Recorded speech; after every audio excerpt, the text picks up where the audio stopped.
Okay. So Cisco eyes, what Cisco eyes does is what referred to as posturing. Okay. And what does posturing mean? So Cisco on its own itself is not an identity management system. So what does posturing mean? Okay. I have a domain. Let me use this domain. Let's assume this is the logical boundary of my network. It is assumed that my local network is secured, right? Okay, sir. Local. By virtue of the fact that I know all the users, I know all the resources, I manage them, I maintain their patch level, I do stuff like that. And I don't want access to this environment from an unsecured, maybe user or probably an unsecured device. Then I put a Okay. gate man there. That gate man is Cisco eyes. Oh, What does the gate man do? You want to come very and fun. authenticate to access resources, then I'll say, this gate man, check a number of things. Check if it has antivirus. Check if it is patched. Check if it is joined to the domain. Check if it is Oh, authenticating using the right username and password. If he passes all this check, allow him in to access resources. If he doesn't pass it, deny him. You may not offer what you refer to as a remediation service. What does the remediation does when you do posturing? Any device or entity that you include in your posturing that does not pass each of these checks, you offer them remediation. You place them in a restricted network where you can give them access to resources that you feel like is not so important for you to secure or put that within your boundary. is that DMC? Yeah, it can be within your DMC. That Okay. makes sense. So your DMZ is the logical, using the word DMZ or probably such logic is you separating your network to Resources. different segments. Yes. So I could have 3 segments. I would have my internal network, I would have my DMZ, and I would have my remediation, what's it called, network. DMZ will be Okay. something, probably something external, internet. Okay. Then my restricted network will be resources that are not meant to be totally protected, and so they are not part of my internal network. So here, what I would now Okay, include sir. within the restricted network are things that can help this user to become compliant. For instance, I can put a patch management server there. I can put an antivirus, what's it called, server there, so that when the Cisco I says you didn't pass patches, you didn't pass antivirus, it will now relegate you to the remediation network where you can meet with the patch server to get the patch, or meet with the antivirus server to get the latest antivirus signature or probably update. All right, sir. So, but one of the identity management system that Cisco eyes also support is Active Directory. Where naturally you'd hardly find any technology in recent time that does not support Active Directory, because it's actually the most popular and most widely used identity management system that you have. Okay. So that's how it Okay. relates to. Because I have once been somewhere that I did my IT before. So the account that was given to us, so it was scheduled in such a way that it couldn't access resources from other departments. So so the way you explained the Active Directory, I thought that was implemented using the Active Directory, right? Yeah, most So likely. the account has limited resources that you can access on the share folder, so stuff like that. Yeah.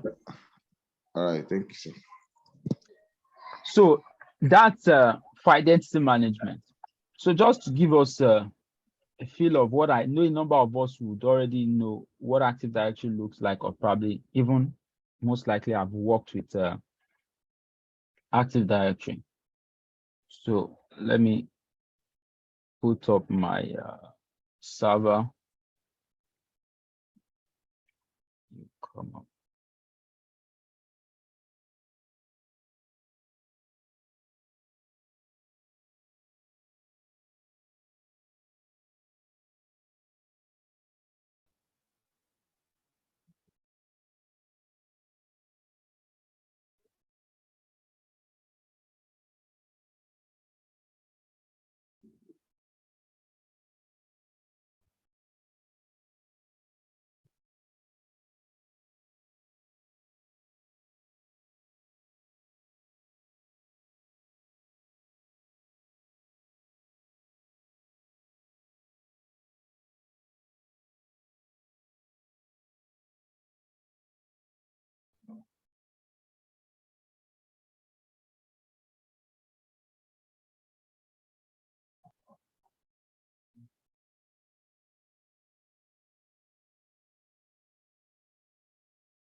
So to make a server a domain controller, all you need to do is go to add roles and features, just like any other roles that you want to add.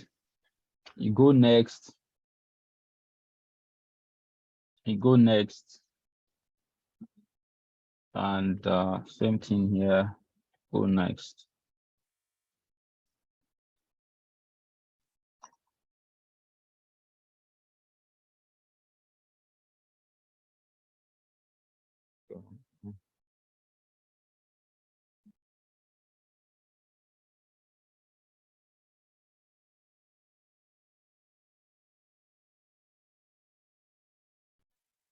Network is a little bit bad this morning.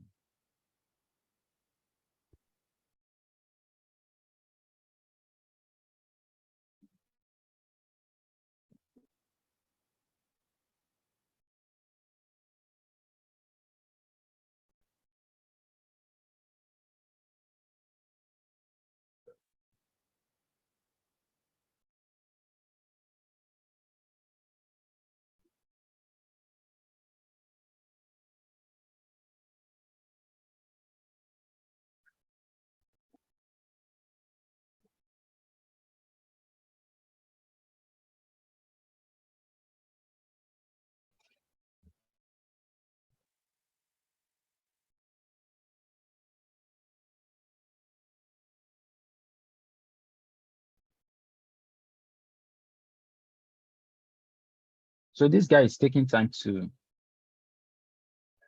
connect. I'll come back to it once it's connected.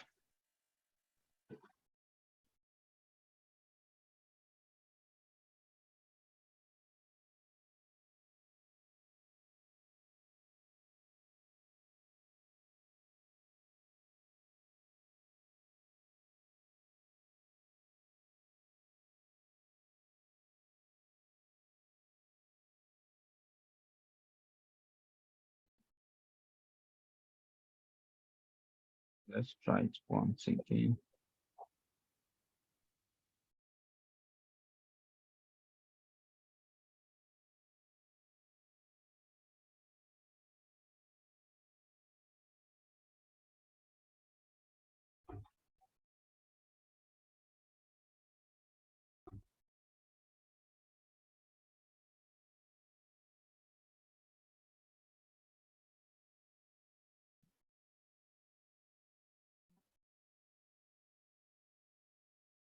The network is, could see it from this guy.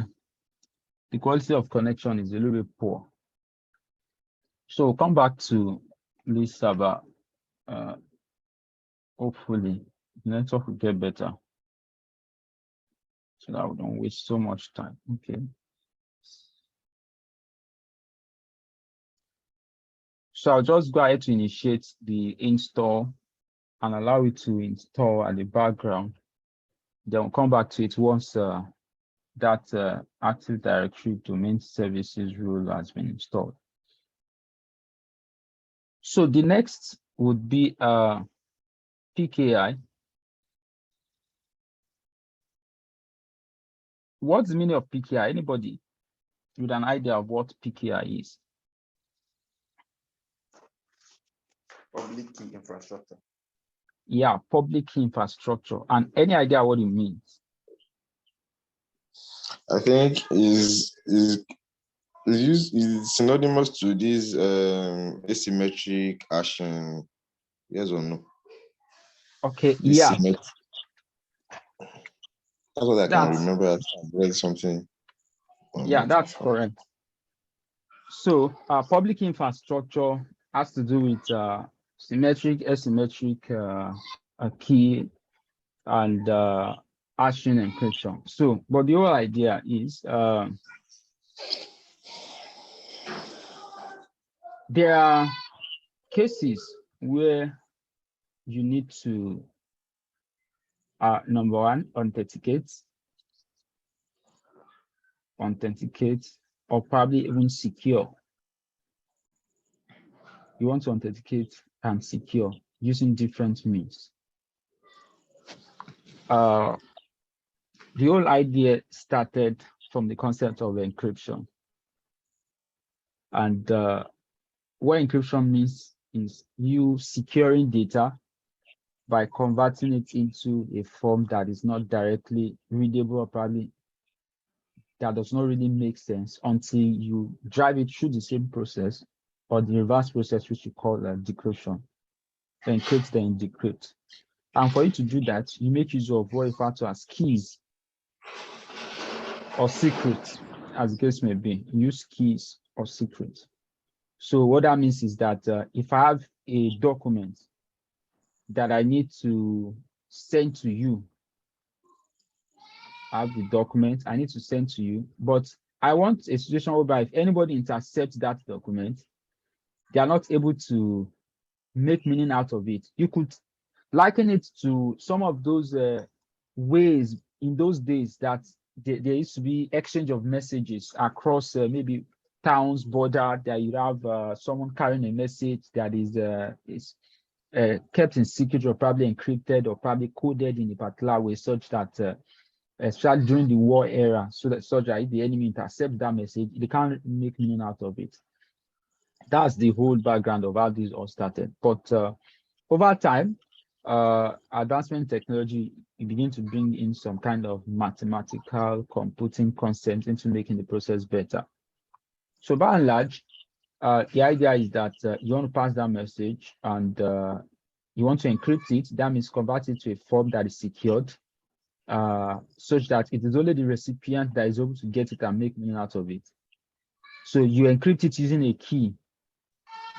So which means what you'll be sending to the user or the recipient is both the message and the key. But there comes the challenge of how do I send the message and the key such that if it is intercepted, whoever is intercepting it is able to use it, or probably it's not meaningful to the person. If you send both the key and the message in the same channel, if the interceptor intercepts that channel, it's getting both of them. So it still kind of defeats the whole purpose. So you're looking at, okay, now what about I do it in a different channel? Or I define a system where each party has keys so that they know which key to use when that message is communicated. And an interceptor intercepting that message cannot read meaning to it, because even that key that is used for decrypting is not transported using the same channel, or probably using any channel that interceptor is able to pick it up from. So they now define the, okay, now you having a asymmetric key system where I have two keys, one will be public and the other one will be private. So my private key remains with me. My public key, I make it public. I make it public because it makes no sense. It's of no use to anybody that is not my target for communication. So even if you know my public key is of no use to it. So how do I, and the recipient also has a public key and a private key. So how do I use this public key and private key? So I have a user here. So if I need to send a message to this user here, I would encrypt it with my private key. And due to the fact that my public key is public, I would send that message without sending any other key with it to this particular user using a secure channel. Once the user gets that particular message, then he's able to decrypt that particular message. But mind you, it now means that that particular message is sent through a signal channel so that nobody else is able to pick it up, because your key is, what's it called? Public. Or in the reverse order, if I need to send a message to this user, I would encrypt it using the user's public key. If I encrypt it using this user's public key, the message can only be decrypted using the private key. So it's two-way. If I encrypt something with public key, I can only decrypt it with private key. If I encrypt it with private key, I can only decrypt it using public key. So reverse, both keys are reversible. You encrypt with one, you decrypt with the other. You decrypt with one, you encrypt with the other. So now this approach of encrypting using public and decrypting using private now becomes the most secure and the most commonly used approach for message communication, because in that particular case, it doesn't even really matter what channel you use in sending that particular message, because if I encrypt using a public key of my recipient, it can only decrypt using the private key, and only he has that particular private key. So even if the message is intercepted, whoever is intercepting it needs a private key, which you can't find. So you'd have that particular model of message communication, which is even not our target here. Our target here now is setting up a system that helps with the management of this public key, private key system. And that is what PKI is, public key infrastructure, a system that helps with the management of public and private key. So that if my private key is, if my public key is going to be public, how do I make it public? Where can users pick it up? Where can they verify it? If I'm going to keep my private key private, where will it be stored such that an intruder or private interceptor cannot have access to it? So a public infrastructure is just that system that helps with the management of public key, private keys, and also channel for exchange of those keys. And one of the most popular public infrastructure system also that you have around, especially when it has to do with, I could remember I gave us an assignment stating the difference between private key and public, private certificate and public certificate systems. Did I? I guess I did. Did anybody care to check it up? It was self-service and self-signed and public you requested. Oh, okay. So that's still fine. So now, like I said, you just want to have a system that will help you manage that. Now, in a private capacity, let's assume you have your local network where you need to use PKI. One of those services that you can always deploy for its use is Active Directory Certificate Services. Mind you, it is named Active Directory Certificate Services. Why? Because it is also integrated with Active Directory. We have a number of services and roles within Windows Server System that start with Active Directory Services, Active Directory Domain and Trust, Active Directory Domain Services, and the likes of them. So you have the Active Directory Certificate Services because it is one way or the other integrated with Active Directory.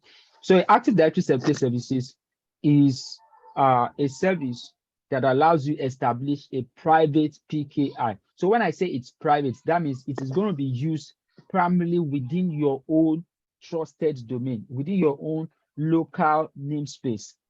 So if I had set up a domain for an organization, no matter how that large organization, the network of the organization is still private and local because it is not public. So I can use a PKI as required within that particular system. So I can spin up Active Directory Certificate Services. And what does that service allow me to do?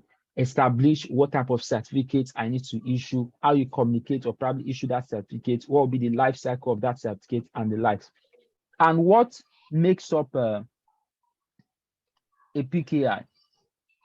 A second.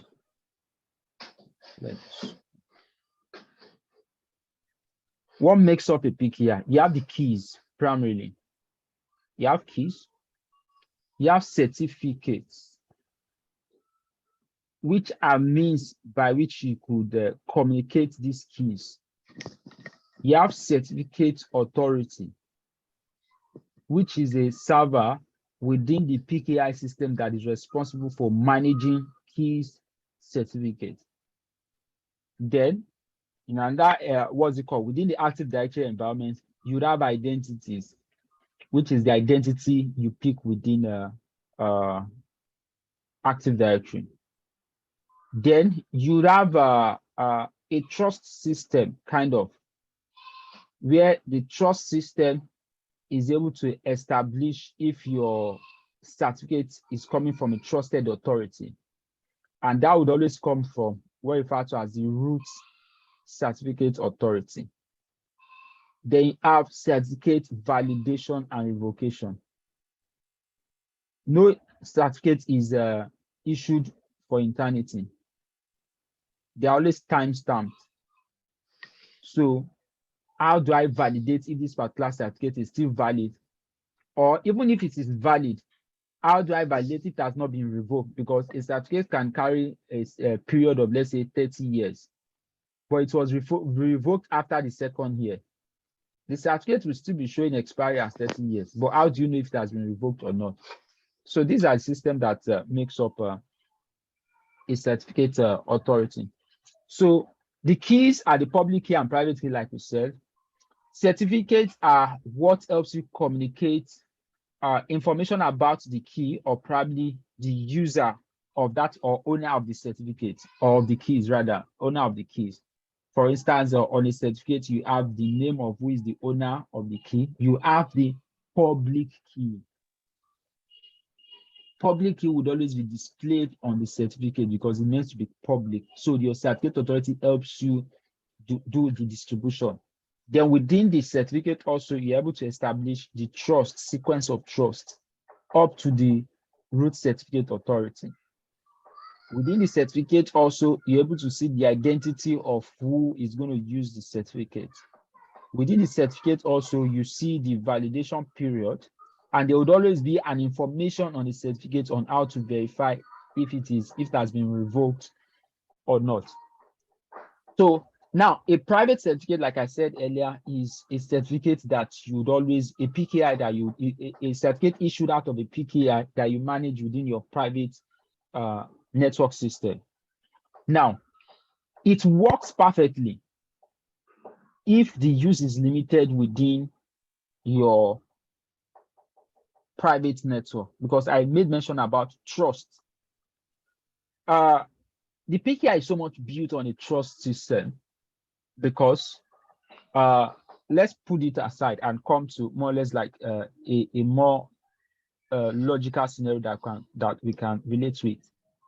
We have ID cards. A number of us have got ID cards. If you go to maybe a printing press and ask them to create an ID card for you, you know they can, right? But what challenges would you face using that ID card? Any idea? If you go to a press and or a printing company and ask them to create an ID card for you, and they do, and you choose to use that ID card, what challenges do you envisage you might face with using that ID card? Any idea? Wait, sorry, are you referring to access card, like ID card that acts as an access card also? No, ID card, normal identity card. We will not be able to use it to gain entry to the workspace. Yeah, why? Why won't you be? Not access card. Yeah, I mean your ID card this time, like your normal ID card, your identity card that will carry your name, what you do, and all those stuff. When the policeman says, "Let me show you your ID card," that card that you bring out as your ID card, it might not be signed. It is not authorized from the organization. Yeah, it might not be signed, although you can carry your own signature. It might not be authorized. Signature from the employer. So that's it. If you issue yourself an ID card,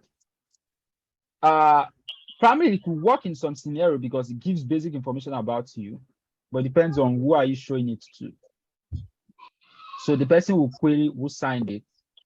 The person will query who authorized or probably who issued it.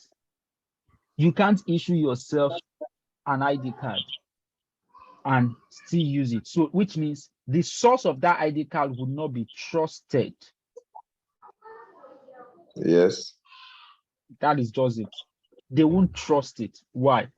It is coming from you yourself. So if your daddy had issued you an ID card and you say, who issued me? Say your daddy. I say, how can your daddy issue you? He could lie, your dad could lie about the information on it.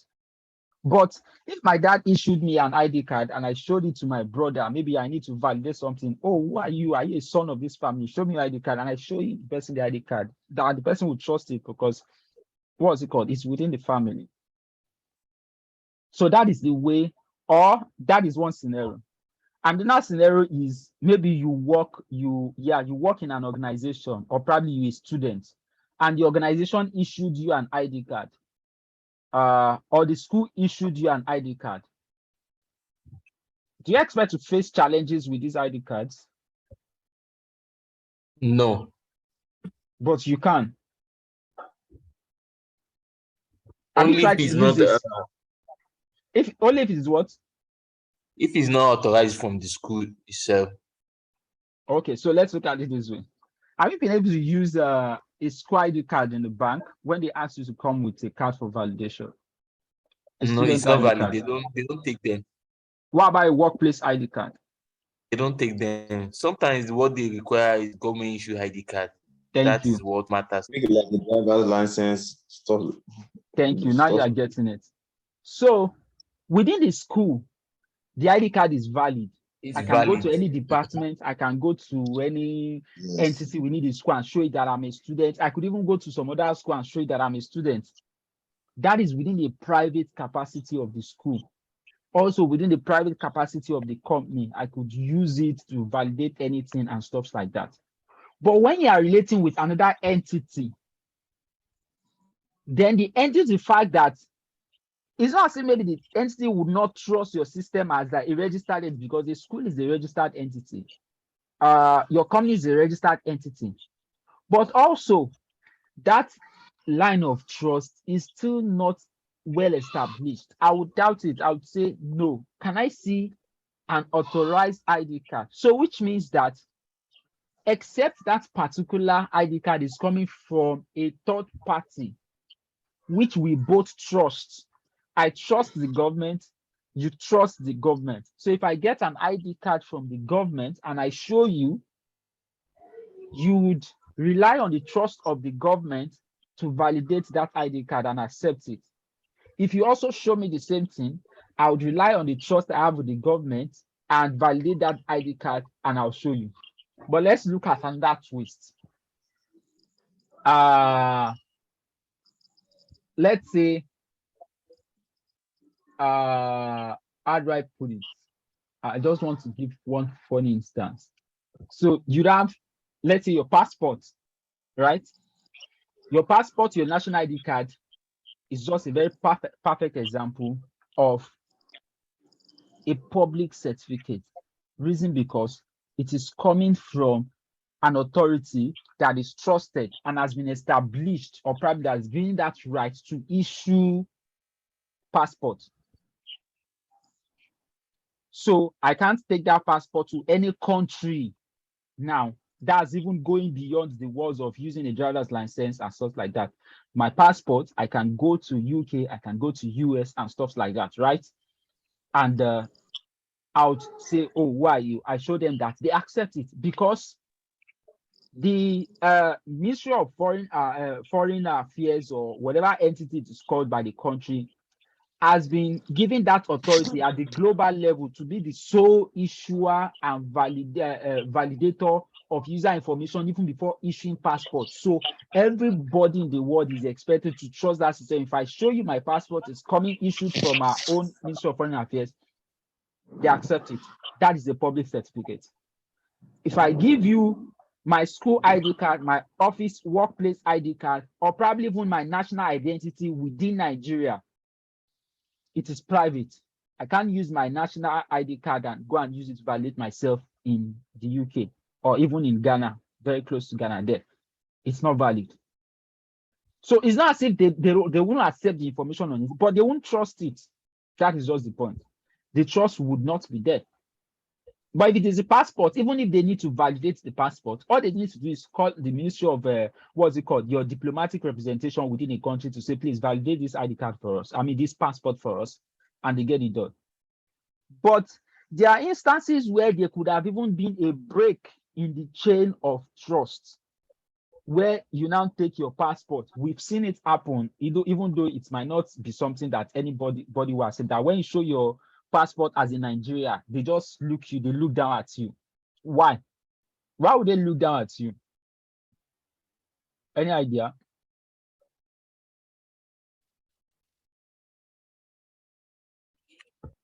Because that particular form of their identity is not recognized in their own territory.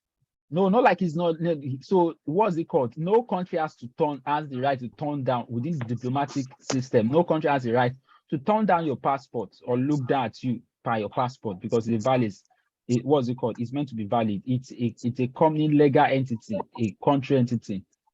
But the reason why most of them would look down at you is because they have had reasons to be able to have some element of distrust. So when you say Nigerian, oh, Nigerians are scammers, so anything that comes to Nigeria may not be trusted. You get that? And it also applies to public certificates. If I get my certificate from GoDaddy, which is an established certificate authority to issue public certificates, if tomorrow it's in the news that the PKI system of GoDaddy was compromised, you'd see a lot of their certificate failing on so many systems using it. It has happened to a number of certificate authority systems, even that forced a number of them to even go into oblivion, like they went out of market because maybe there was an hack. Because when they say the PKI system of a CA was hacked, especially when the root, I made mention of a root CA. The root CA is the most powerful and the most trusted CA, that's certification authority within the certification authority hierarchy. It is the first CA that you establish that has a key. If the key, it is based on the key of the root CA that every other key and certificate are generated and secured. But if that key is now compromised, it means that the attacker can begin to decrypt every other information that has been encrypted using key out of that PKI. I hope you get the concept. Yes, sir. So if they say tomorrow, if anybody just comes to say tomorrow, the Controller General of the Nigeria Passport Office has been compromised, we are even going too far. It was in the news recently when the CBN governor said, it's even CBN governor said he was going into politics. At that instance, everybody began to lose trust in the election system because we believe that all our election materials will be stored. Thank you, will be stored in CBN.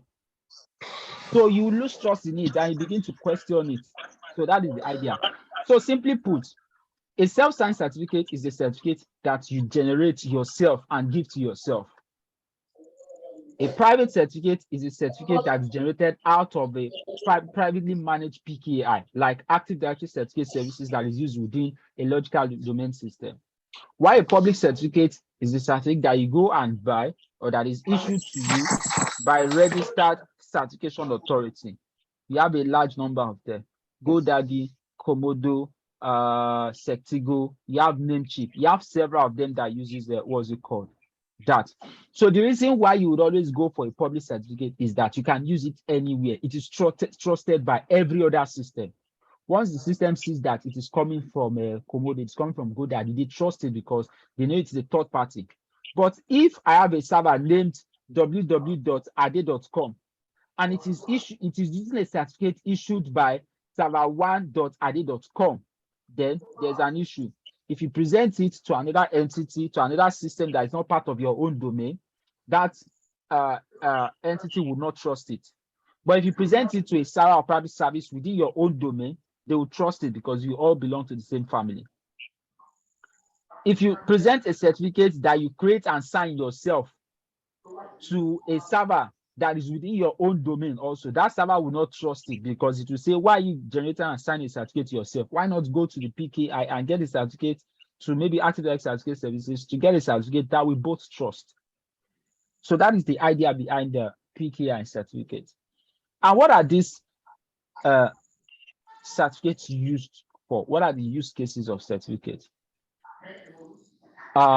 Primarily, you use it for encryption. We already know you could use it for encryption and encryption, but the instances are probably to secure information, data information, or probably mode of communication. You could also use it for authentication. You could also use it to validate integrity. So let's look at the use cases of each. Hello. Yeah, I can hear you. Okay, please. The question I have, within the certificates world or a certificate system, PKI system, we also have something like zero trust. So such that even within a family, just the way you use that server.ade, web1.ade, yeah, can we also have zero trust such that within such families also, they do not trust each other except they validate? So that is, if you, you know, zero trust is a form of, is a framework, a methodology, not necessarily like a technology. Yes, yes. When you look at the way some of the metrics or parameter of zero trust, it is the same thing that you have within a PKI system. So which means that I only trust a certificate that is coming from a system that we both trust. So which means if I don't trust that system again, then I would not accept your certificate. I hope you get that. So, and it could be used in different cases, even as part of the implementation of zero trust. And what you are saying behind zero trust is that assume that everything, every resource, irrespective of where it is coming, assume that that system is not secured. So which means go ahead to do your own security validation, which also happens within certificate. So if I show you, if a server shows a certificate to a client that is requesting for it, the client doesn't just accept it hook and sinker. The client goes ahead to validate that particular certificate. That's why I said that even if the name, if the name on the certificate is correct, if it matches, even if the certificate is still valid, it is not enough for the client to accept it. It will still go ahead to go and check the revocation list. If that certificate has been revoked, it will still go ahead to validate the authenticity of the root CA. That is your Oga within the hierarchy. Is that Oga still LD? Is it still trusted? Until it passes those checks before it accepts that certificate. But if it does not, it's rejected. That's why in most cases, your browser, you see this certificate has not been trusted, this certificate has been revoked, the name on this certificate does not match, this certificate is expired. A number of us would have experienced so many errors using systems that make use of the certificate. I hope that answers your question. Hello? Can you hear me? Yes, sir. Yes, we can hear you. Okay. I guess maybe we lost a bit. So I just, before we look at some of the use cases of certificate, let me show us what a certificate looks like and some of those information we just talked about. So I'll see, stop share this and share this.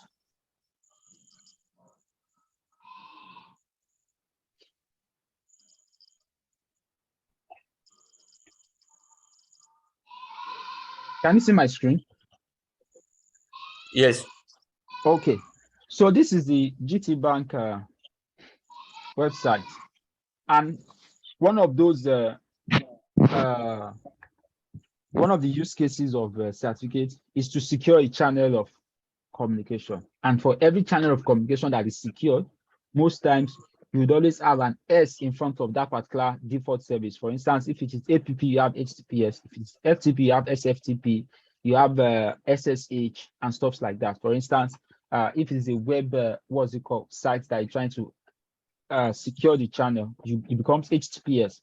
So you can see this site is HTTPS, right? And it has this this padlock on it, and this padlock on it says verified by DigiCert Incorporation, which is the certification authority. GTBank could as well have gone to put up a certificate system that is the gtbank.com, gtbank.ca. But if it does that, it won't be trusted. So they have to go and what's it called? Buy. So who can tell me why would GTBank even want to use a certificate on their website? Any idea? The financial institution. Yes, it's not just okay. Yeah, financial institution. One So bit, but users it's can trust.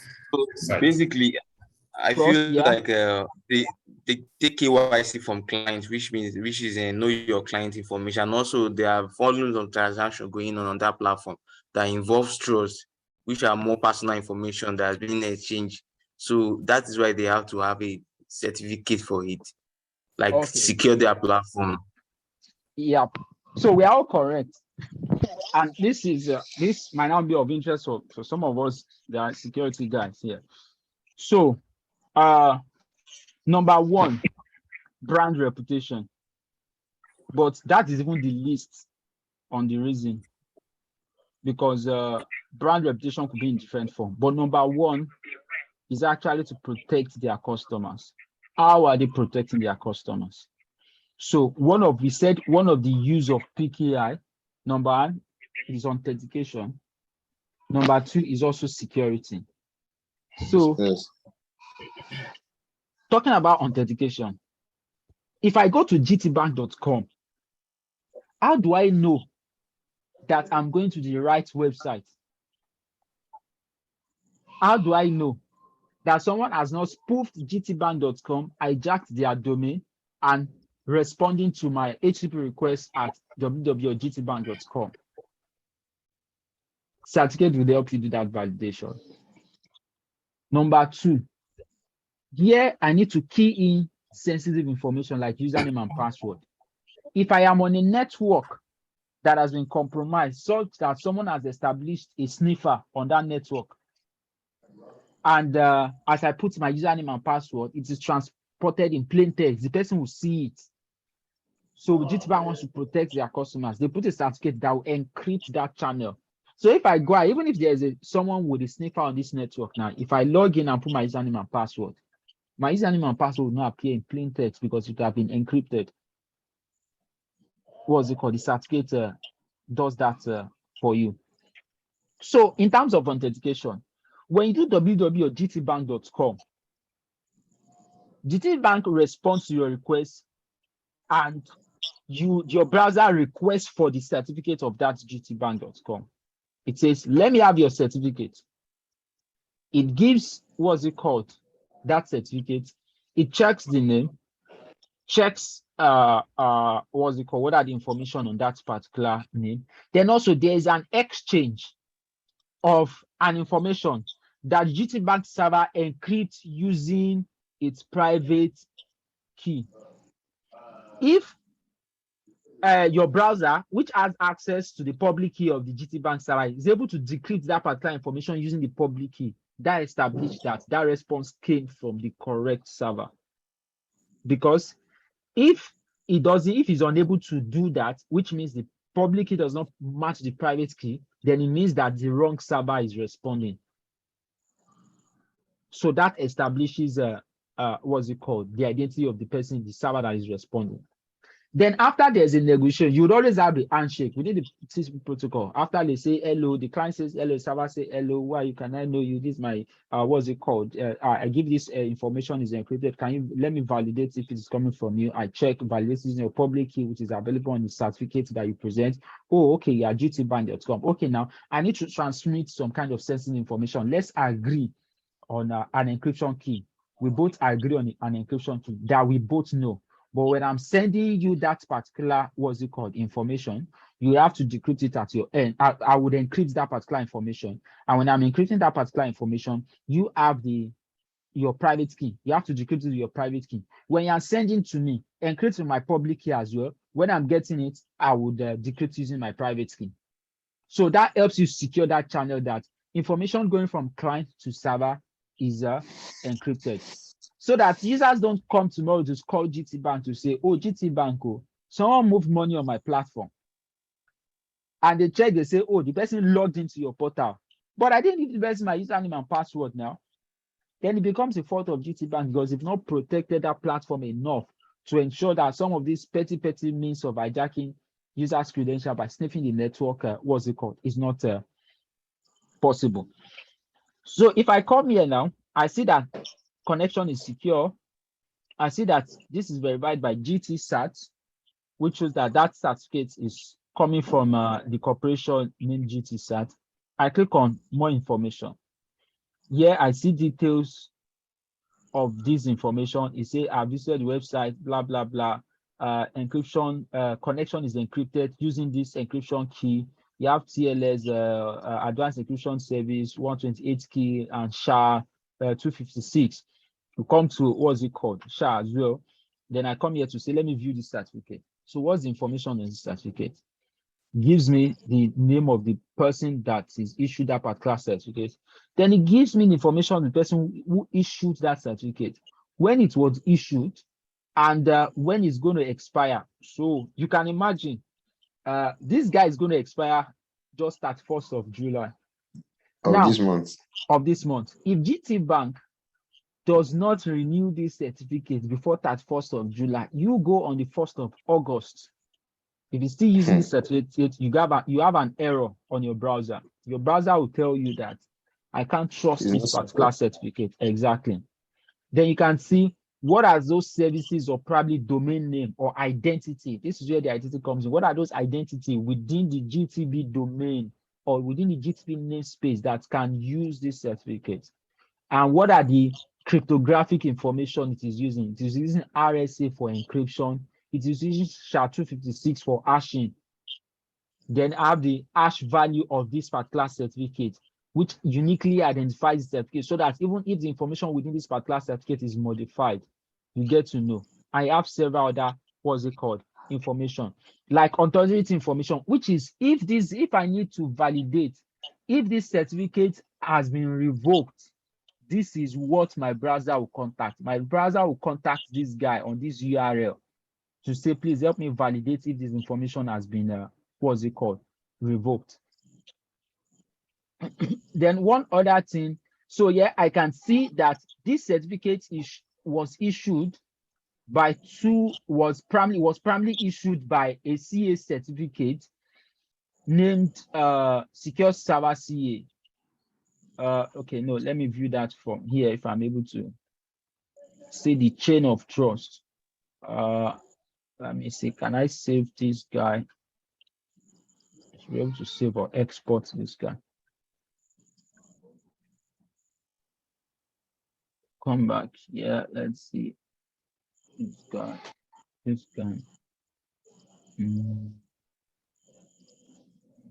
I need to save you. Save or export. Okay.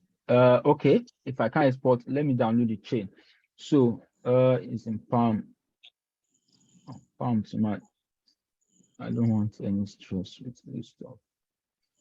Okay, I would access. This is the way Firefox is displaying it. I'll access it from another browser and download that certificate, so that I would see that certificate as a file and what other informations we have there. Connection is secure, certificate. Yeah, good.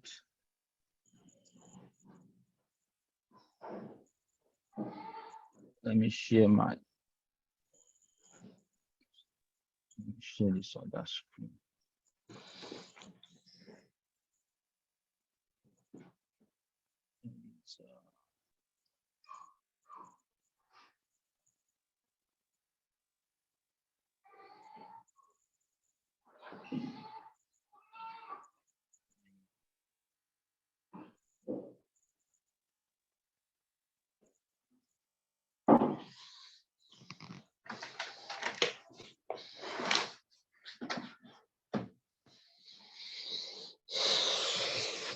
Where's this guy now?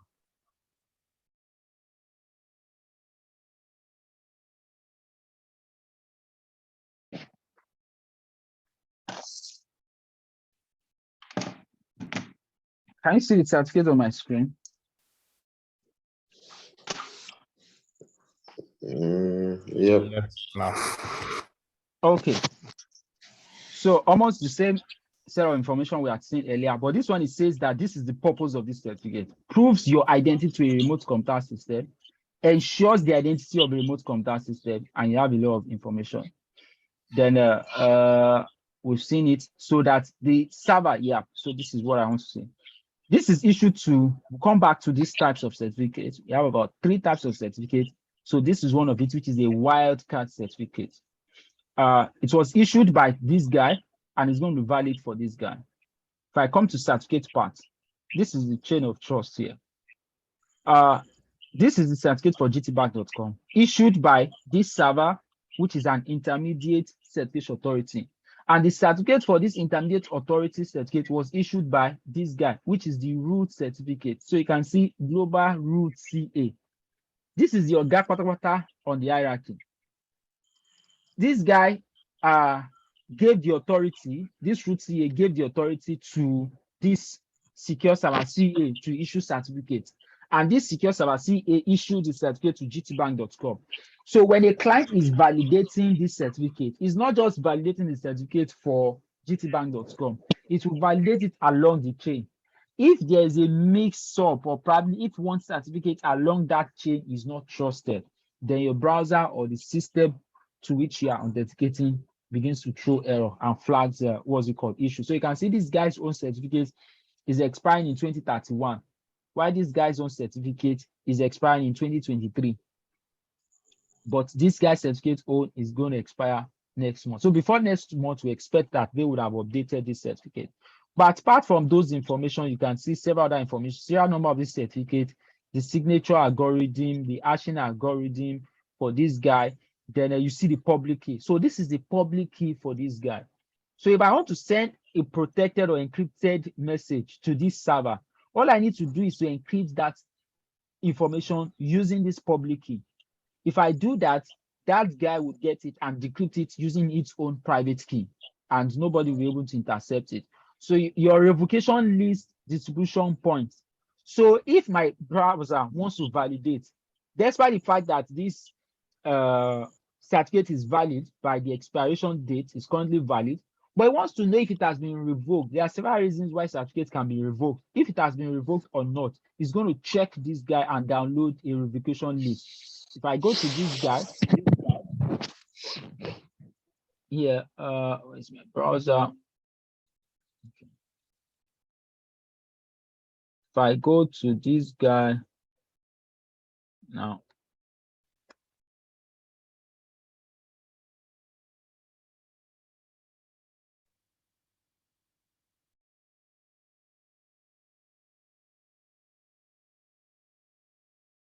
go to it. It's not okay. Yeah. So I have this guy. This guy is the certificate. Can you see what I have on the screen?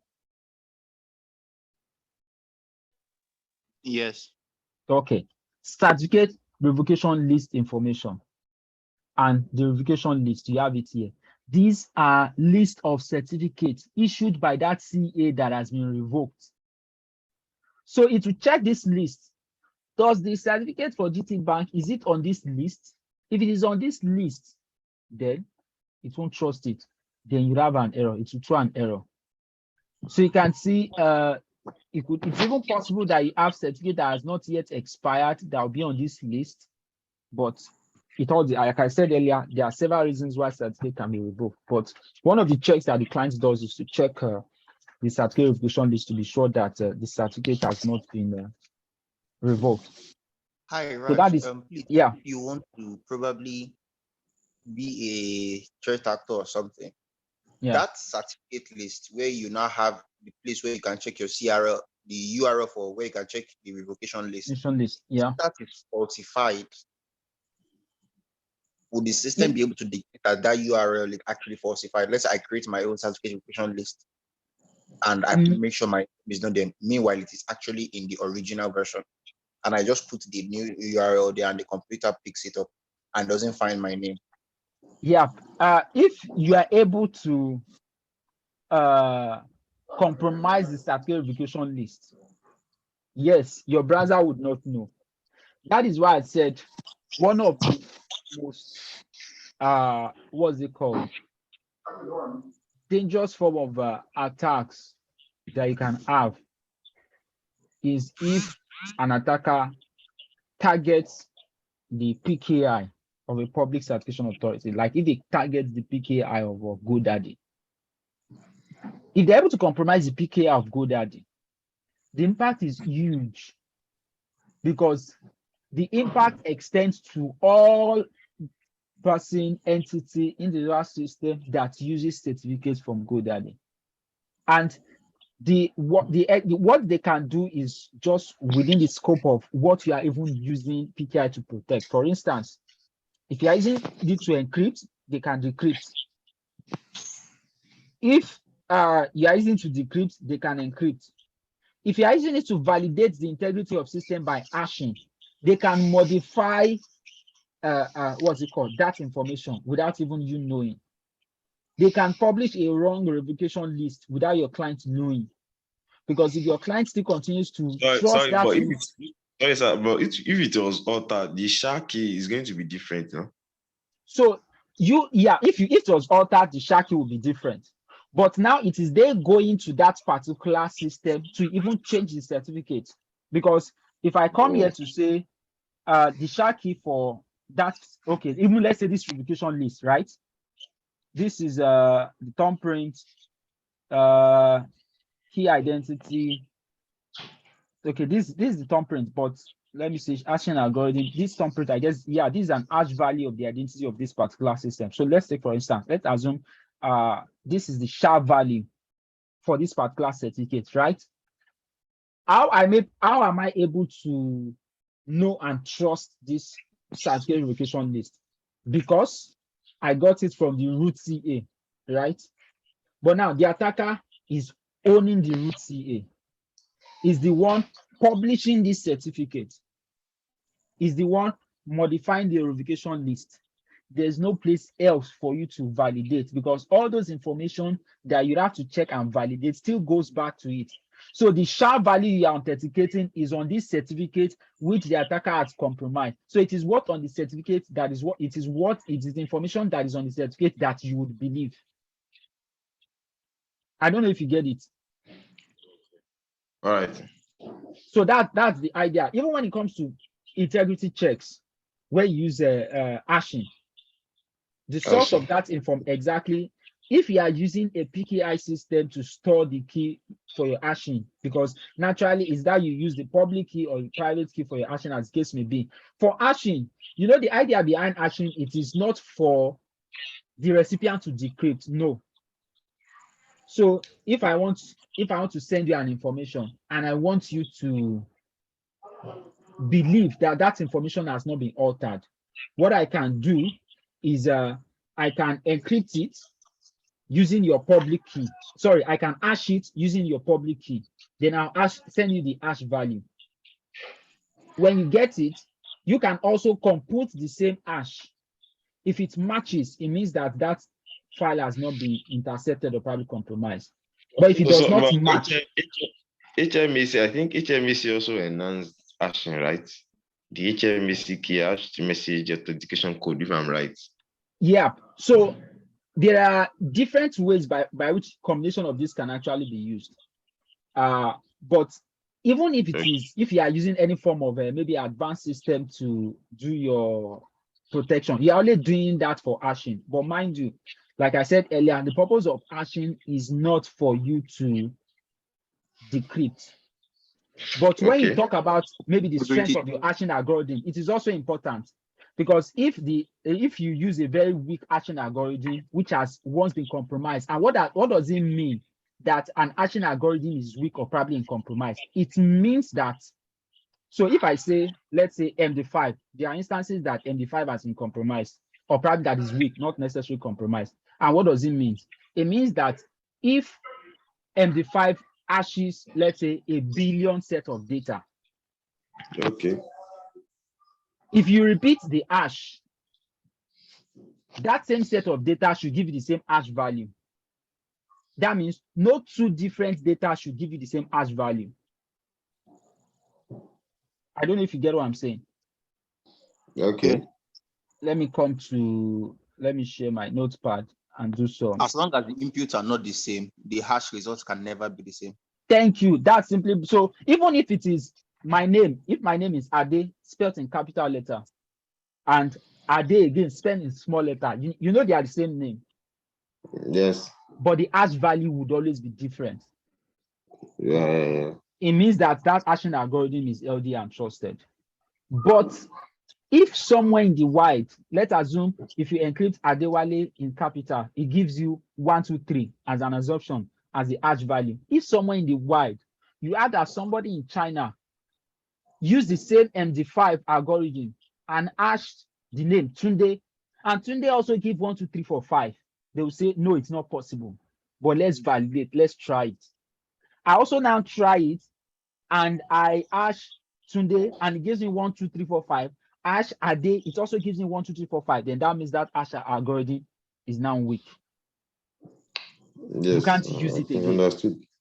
So that is the idea behind the what's it called hashing. So even when you strengthen or probably use a stronger hashing algorithm, it is still just to ensure that the algorithm is still trusted. It's still, because you are not meant to just reverse it. Even naturally, hashing is not meant to be reversible. If I get my hash value, I can't reverse it back to get my real value. But if it is encryption, if I encrypt, I would always decrypt and get the same value. Then for that, I want to ensure that my key also is not compromised in that particular instance.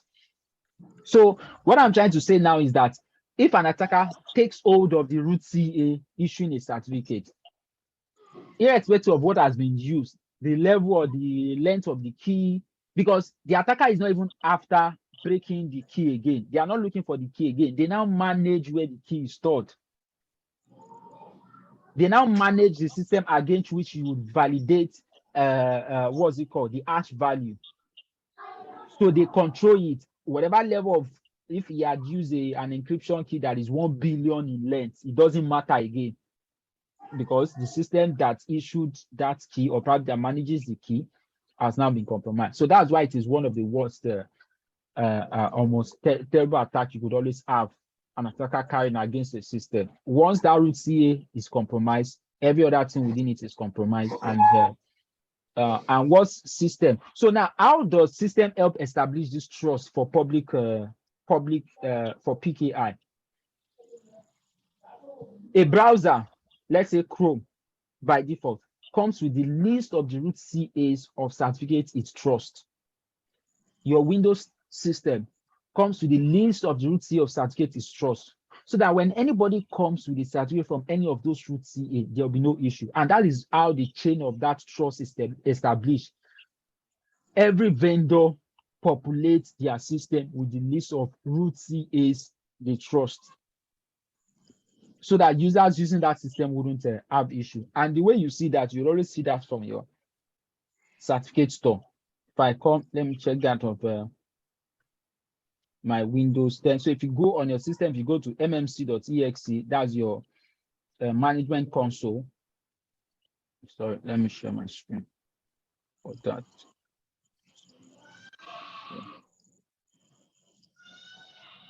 Yeah. Let me share my entire screen.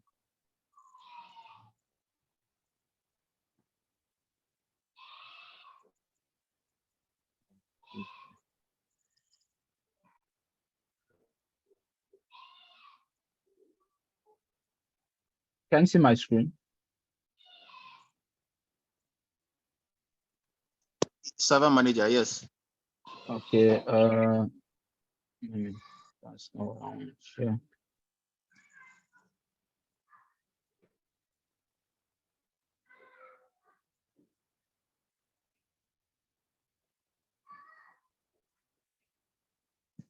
Yeah. Oh. So just that this one is slow. I could also show it on server manager, but it's slow. So let me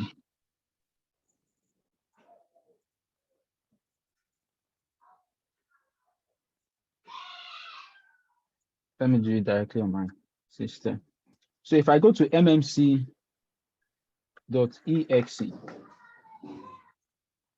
I launch this guy, What MMC? MMC is just a Microsoft Management Console from which you can call several management tools used on Microsoft system. What screen are you seeing currently? You are web seeing my browser. MMC, right? Okay, yeah. No. Okay. Okay. Oh no. Yeah, okay, I have my MMC up. So I'll come to, so this is my management console. The management console is an entry through several management tools or public console tools within the Microsoft system. But particularly where I'm going to is certificates. I'll come to certificates here. I'll click on add. Your certificate can either be tied to a certificate, can be issued to a user, it can be used to a service, can be issued to a computer system. I'll come to computer certificate. I'll go and say finish. And I'll say okay. So from here, I'll see different containers of folders. If I have any certificate that's been issued to this computer system, you find it here under personal certificate. For instance, NVIDIA has issued a certificate to this machine because it has an NVIDIA driver for whatever purpose they are using a certificate. But if I come here to third-party root certificate authority, okay, no, trusted root certificate authority, yeah. So under trusted root certificate authority, you can see the root CA of several certificate authority provider, AAA, Baltimore, DigiTrust, Entrust Root, Global Sign, Global CA, GoDaddy, ISG. So these are the even Microsoft own root certificate authority. These are the root CA of several root CA providers, so that it is easy for this computer system to be able to validate the information or any certificate that is issued by any of these root certificate authority. If I delete the root CA certificate of, let's say, GoDaddy, now it becomes an issue for this computer system to easily validate any certificate issued by GoDaddy. That's why it's not advisable that you come here to delete, although you can delete, but it's not advisable you delete. But most time, instead, what you always have is you add in more. Let's assume I have a certificate from a trusted root system whose root CA is not here, and I begin to have issues with certificates. One of the things I can do to resolve that is just to get the root CA of that certificate provider and import it here. And that is what's it called? That. Now, let's now go to the types of certificates you can have. And come back to the slide. When looking at the certificate of GT Bank, we saw a star gtbank.com. What does that star mean? Any idea? White card. Yeah, white card. So what it means is that if I do a star, I'm sorry, let me go back to, okay. If I do, let's say, a star dot gt.com. What I'm saying is that this time means that anything, that means any name can come before here. So if GT Bank is a polygamous father that is expected to have, say, 1 million So the children. subdomain, it's not a subdomain in this case. like the subdomain that comes underneath it, or The name of the host, the name of the user. So let's get the, so if you have the nomenclature of a domain system, especially a fully qualified domain system, FQDN, as it is called, is host dot domain name dot top level domain name. Where your top level domain name can be com, can be .org and stuff like that. So www is a host name. .gtbank is the domain name. .com is the top level domain name. If you now have a subdomain, it's going to be host dot subdomain name dot domain name dot top level domain name. So something like, let's say, ftp dot lagos dot gtbank.com, saying that this FTP server is within the Lagos domain of the GT Bank global domain, and it's part of the COM top level domain. So this star here means wildcard, so which means that it can be for any host within the Okay. context of this, any host. So that means GTBank can use it for their web server, and it will be www.gtbank.com. They can use it for their iBank server, so that it will be ibank.gtbank.com. So which means they are using one certificate for several of their services. So each time they need Raj. to use a certificate, yeah. Sorry to interrupt you, please. I have a question. The TLD, that's the top level domain name. Can it also be subdivided? When you say subdivided into, so like normally what? I know it as either .com or .ng, but sometimes you see things like .com, .ng. So is there like the way you have subdomain, then a regular domain for TLD? Do you also have anything that breaks it down? So a Nigerian bank now that has .com, .ng or Yeah. .edu.ng. Before you see the Jack Bank, just come to think. I've not seen it. Yeah, it might not be, what's it called? It might not be used, but the concept of what is talking about is actually possible. Where you have maybe Unilag.edu.ng. edu, something like that. Okay. Yeah, Okay, you can okay. actually map. Yeah, you can actually map several top level domain names together just to. But mind you, those top level domain names are not what you manage as an individual. Instead, it is being managed by the Internet Registration Authority. And for regional domain names, it's being managed by whatever agency has been given that authority to manage. I guess that of the NG is managed by NIRA. I'm not sure. I had at a particular point in time that it was NIRA, which is a sub-agency of is it NCC, Nigeria Communication? Yeah.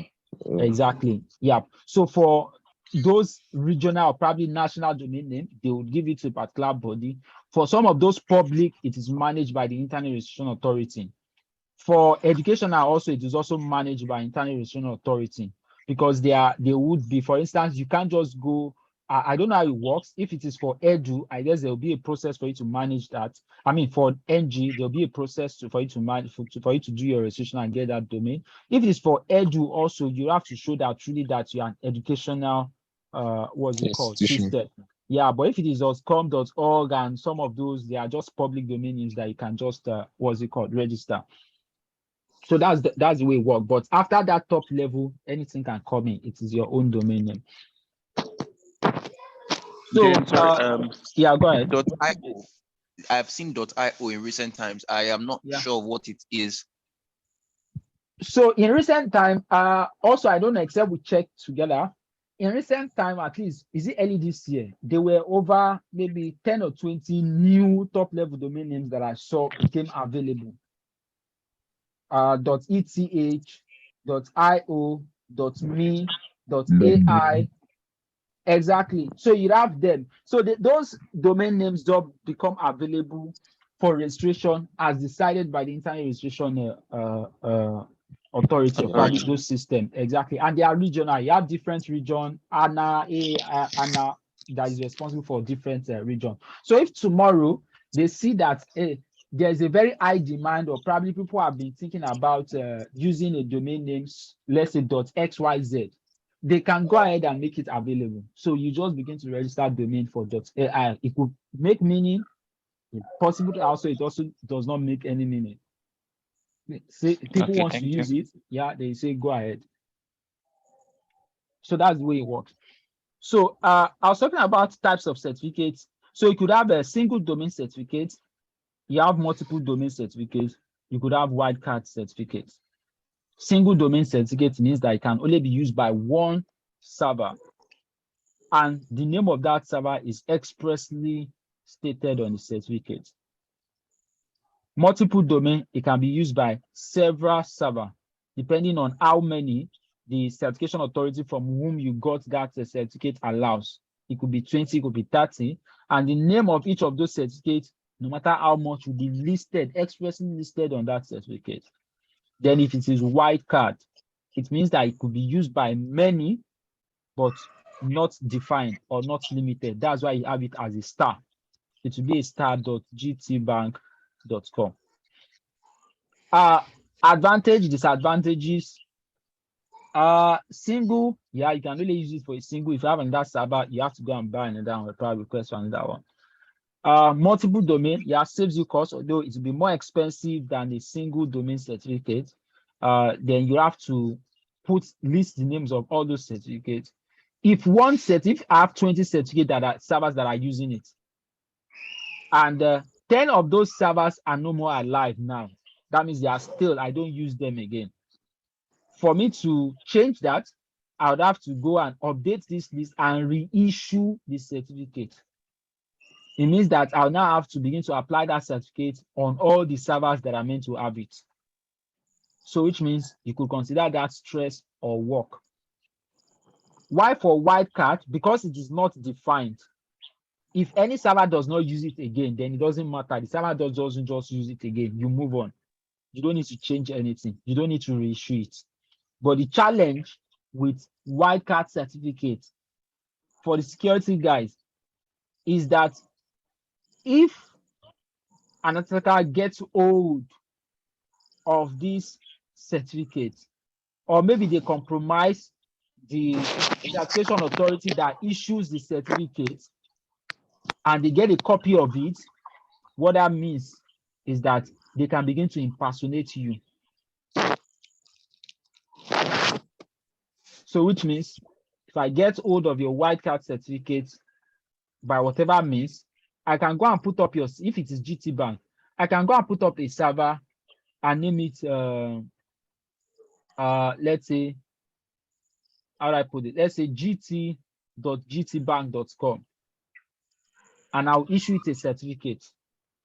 And the certificate will show verified. It will show that it was issued to GT Bank by a valid certification authority.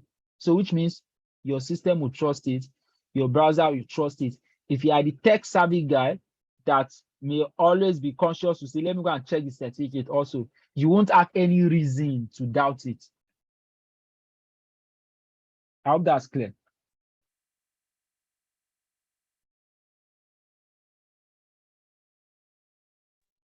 Hello? Yes, sir, it's clear. Yeah. So let me see. We've seen what a wildcard certificate looks like. Let me see if I can get any site that uses multi-domain certificate. So we'll see what that looks like and what are some of those informations we are looking at on it. Let me see. Let me see. Pause Access Bank. I don't know. I'm just randomly checking what some of those guys will be using.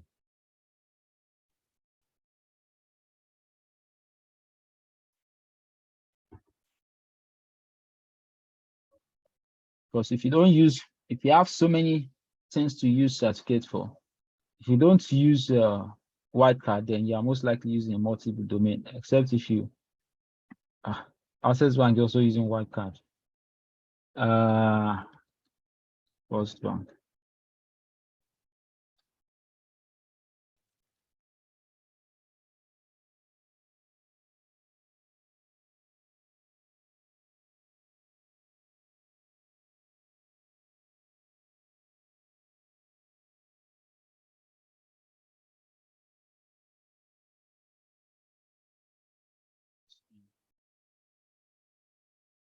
Subjects. Okay. Okay. This also appears to be. So, okay, this is another tool. So let's look at this one. Let me share my screen. Stop this guy. Come here.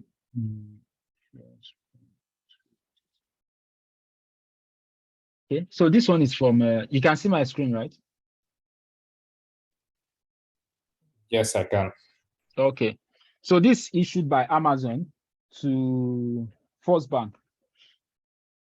Here, it doesn't appear like it's wildcard. It's just firstbank.com. But if you come to details, now, if it is a multiple, so I said when you are issuing a certificate, the name of the certificate will be expressly stated. So which of the section will you find that name? You find it under subject alternative name. So if this were to be a single domain certificate, you find just one name here. But this guy is actually a multi-domain certificate, but with a twist to it. They are using it for First Bank Nigeria. They are also using it for First Bank Ghana.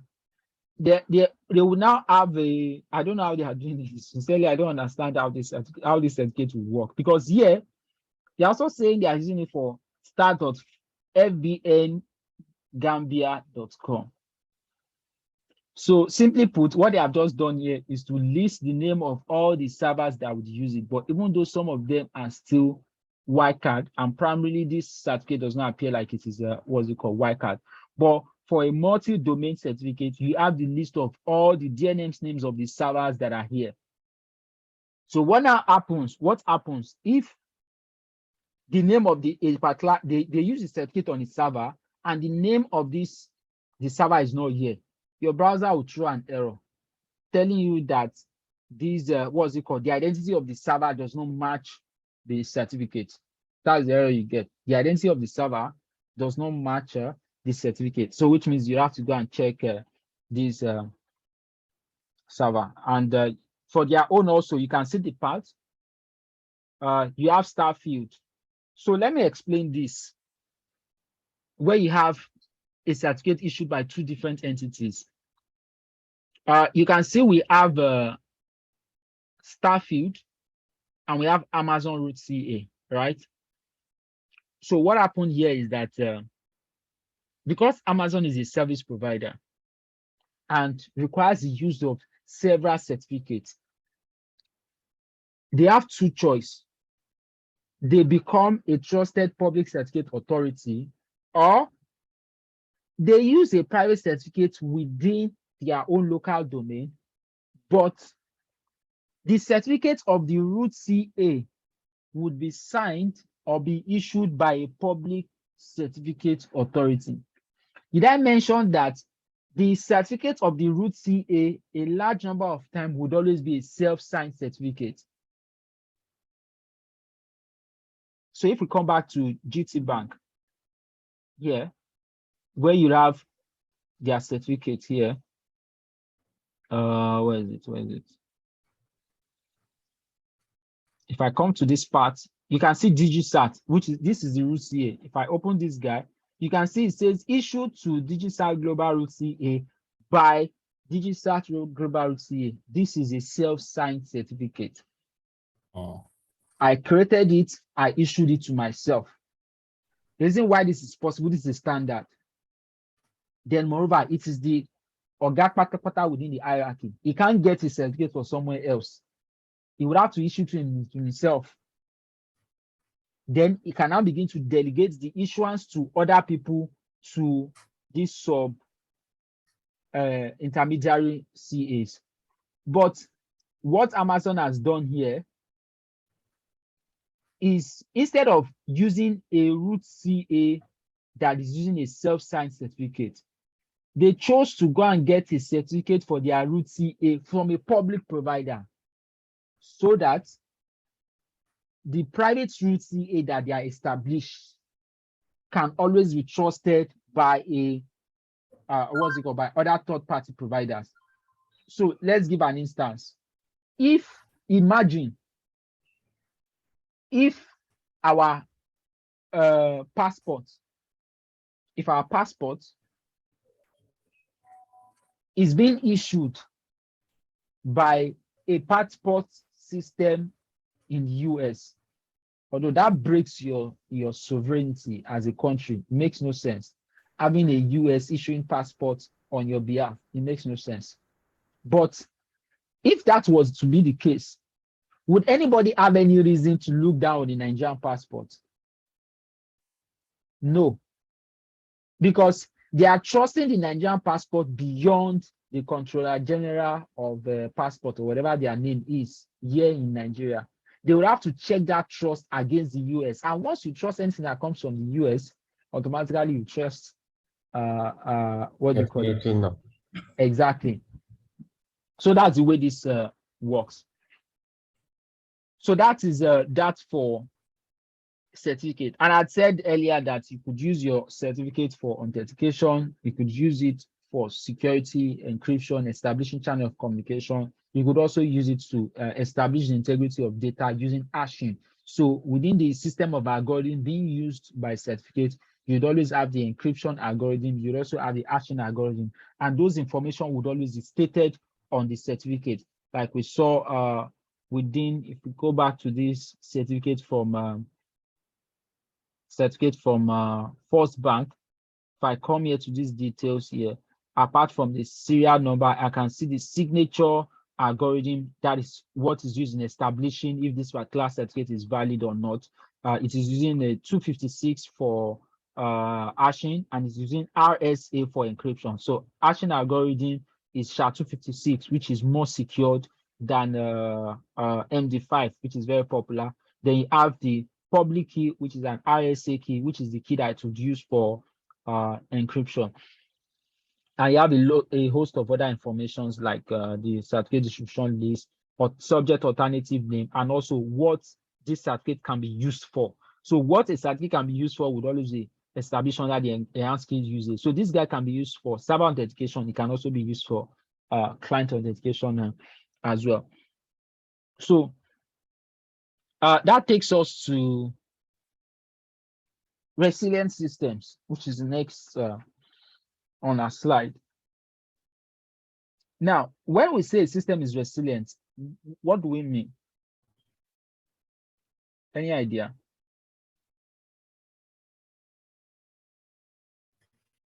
Can stand tough times. Yep. It can withstand a lot of issues. And this is one of the concepts for within the IT space, where you begin to talk about availability or recovery. If you are resilient, then your services would always be available. And if there's any reason for it to not be available, it won't take long for you to recover. But it doesn't just happen by magic. It is something that has to be implemented as part of your system. Within the traditional ways of doing things, there are ways it is done. And when you are moving in the cloud, it becomes even very key. So if it is not even important within traditional system, when you are moving to the cloud, because the cloud system is built with, what's it called? Resiliency by design, which is one of those advantages you get out of the cloud system. You say it's just resilient. So it becomes what you have to be conscious of when you are making use of services within the cloud environment. So one of those two that you look at is fault tolerance. Fault tolerance means that even when a component within your system goes faulty, it shouldn't impact that system so significantly that there will be outage. Even if there will be outage, it shouldn't be for long, depending on what is the SLA, service SLA that you have established with the business or probably your customers. And how do you establish fault tolerance? Use redundancy. Use redundant systems. So that means you have to make provision for more than one system. So by design, if we start, let's say you have a system, you have a server, and you want that particular server to be tough and start test of time, which means there should be no point of failure. You have to identify what are the points of failure and provide redundancy. So if my disk is one of those things that can fail, then why can't I use more than one disk that are fault tolerant or that are hot swappable? You've seen systems whereby you don't need to shut down the server to replace these disks. They are there. It's part of building, what's it called? Redundancy into the system. If it is your network, why not have more than one switch or more than one router? And within establishing, the way you establish this for different components may differ. One of the most popular that you have would be for disks is to use a RAID system. Redundant array of independent disks. You have several systems that are tied together to establish redundancy. And within other components, you could have what you refer to as a failover clustering. or clustering generally. You could have clustering. You cluster more than one service together. So I can have two switches that are clustered together such that once is working, once that one that is working fails, the other second one automatically, sets in. And the same thing for disk. When one disk fails, the other one automatically sets in. So you could think of your clustering as services or probably components piled up in a vertical way this way, whereby each of these systems, these guys are redundant systems ready to work, but this guy is the active guy. Once this guy fails, it hands the baton to this guy, and this guy takes up the task. So this period for switch over or failover may now depend on the the type of technology used in establishing this. It could be minutes, it could be seconds, it could be automatic, it could be manual. There are clustering systems whereby your switchover has to be manual. There are clustering systems whereby your switchover is automatic, and it gives you few seconds. So that means that few second lags is not so significant that users may even not notice, or probably even when users notice, it is just for a few seconds that it's only considered as a downtime. That is a clustering for fault tolerance or probably redundancy. Then you have high availability. The objective of clustering is different from high availability.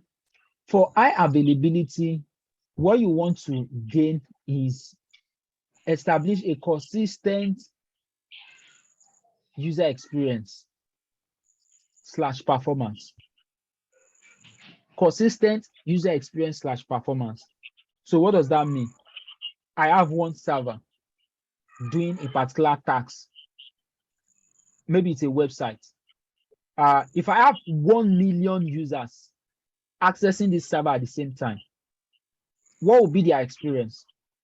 The performance of this server will be impacted. So which means users will begin to have some kind of lagging experience, right? So what I can do is have several servers piled up horizontally to do the same tasks. So they are all active and doing the same task at a time. So if I have 1 million requests coming, instead of that 1 million requests going to this server alone, it is distributed across these other servers. So if I have 10 servers here, Sorry, please, this go high ahead. availability, is it kind of linked to quality of service? Yeah, it is part of what you have for quality of service. Okay. For quality of service within let's say within a network, or probably say within a network or Cisco or probably routing, what you are looking at is trying to manage the throttle or probably bandwidth, the data size of your packet to ensure that it doesn't impact. Exactly. You have less packet drop. If you are combining, if you are tunneling, whereby you are combining data and voice, you want to ensure that because both of them use different protocol and one may be trying to impact the other. Exactly. You want to manage that. Yeah, that's one way. But in this case, but you know, even for quality of service, you can begin to do some kind of rationaling. Let me give this maybe voice, I give it 50% of the bandwidth. I give data 50%, or probably I give it 30% and stuff like that. But for this, what you are doing, instead of sharing it, you're even now providing more systems. So, okay, you say voice, take your own. Data, take your own. So in this case, you are taking the whole request and you are sharing it across several systems. So if I have 100 requests coming in, instead of that 100 requests going to one server, whereby it impacts the performance of the server, it impacts the experience of the user, you spread it across several servers. For instance, we have access, the number of requests that hits Facebook every day, or probably number of requests that hits Google every day. It can't just be one server. Or Twitter, exactly. It can't just be one server. So they are spreading that request across several servers. That is high availability. And what you'd use most times for high availability is what you refer to as load balancing. Yeah. You get a load balancer. The load balancer is responsible for distributing the traffic or the request. For fault tolerance, you get a cluster service, and you mount those guys as a cluster, such that in this case, even if it is 1 billion requests that are hitting this server would never switch over to the next guy. The only point these guys switch over to the next guy is when it fails. Where I want to request, maybe the request has now choked it up and it's dying. Then it just say, before I die, finish, please just continue. Then it goes off the queue. But for this, they will all gladly share the request. That is the idea. Then within the Windows Server system, you have services that can do this for you. Like you have the Windows Server failover clustering service. You also have the network load balancing within the Windows Server environment as well, where you can have more than several servers taking the same request, sharing it, or probably you have several servers piled up together as a cluster to begin to do some kind of redundancy. So let's see if my network is fair enough to go back to that server, so that we'll look at the number of this service in context. This guy is still showing one bar.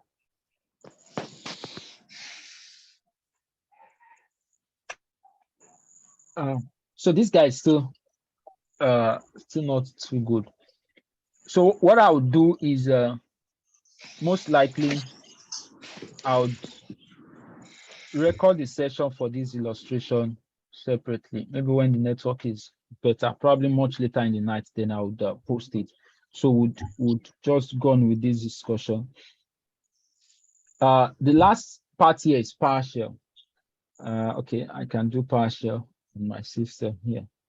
So Powershell. Now, any questions so far before we move to Powershell? No. For identity management, PKI, fault tolerance. No. Okay. I have a question. Yeah, go ahead, please.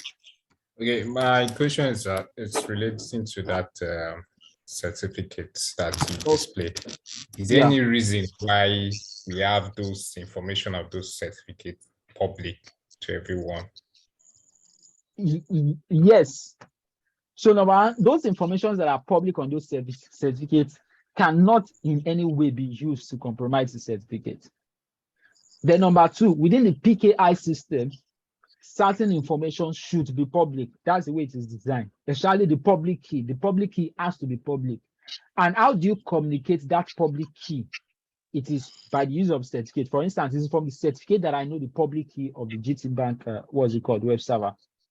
So if my own browser needs to communicate with the GT Bank web server in an encrypted way, what my browser would do is to pick up that public key and use it to encrypt the data and now send it to the GT Bank server. So the GT Bank server has its own private key, which is now used to decrypt it. So which means if the public key is not public, then there's no way it would have used it. So it is also from that public key that the client, the browser also know which encryption algorithm to use when using the public key. If it has to do with verifying integrity or probably establishing integrity, because even when I encrypt that data, I may want you to also know that that data has not been intercepted and re-encrypted. So what my browser will do is now create a hash value for that data and send it together. So when you decrypt data, you also compute the hash. If the hash matches what I sent you, then it means that the data is intact. So how does the browser know which hashing algorithm to use? It got it from the certificate. How does it know how to validate the certificate chain? It got it from the certificate. How does it know to validate the verification list? It has to get, so all those information has to be public. But being public, they don't consider those information which an attacker can use to compromise the system, except if it is a targeted attack. If it is a targeted attack, then that gives the attacker some basic information about what your architecture or private system setup is. If you're an attacker is carrying on a recon attack. Exactly. He's doing some kind of reconnaissance to gather so much information that can help it determine how best he should attack you. For instance, from certificate that's saying that you are using a white card. Oh, and the white card is usually issued by, say, Amazon.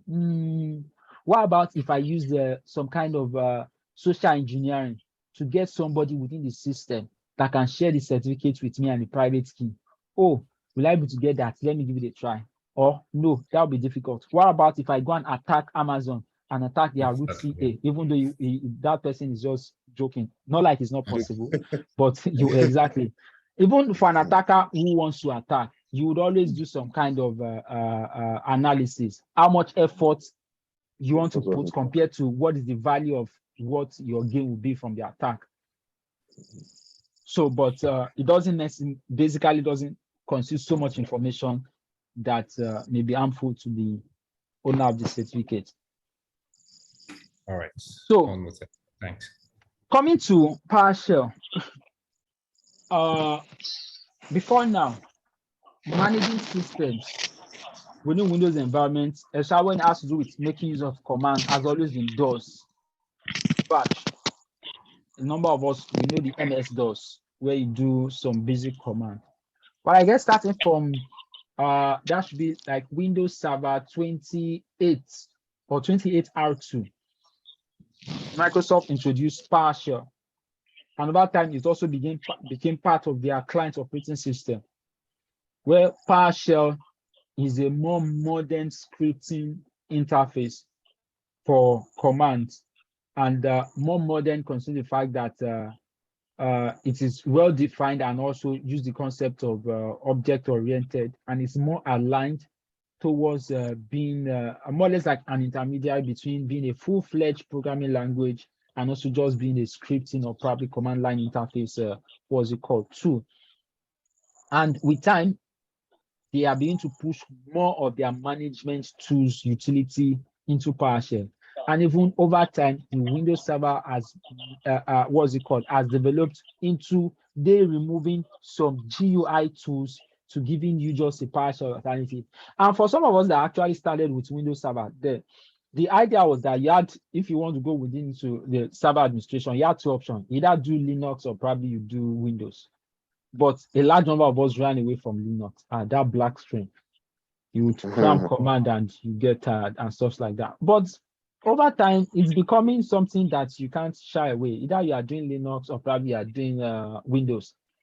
Shell scripting, you just have to use it. Else, you'd have it, what's it called, challenging.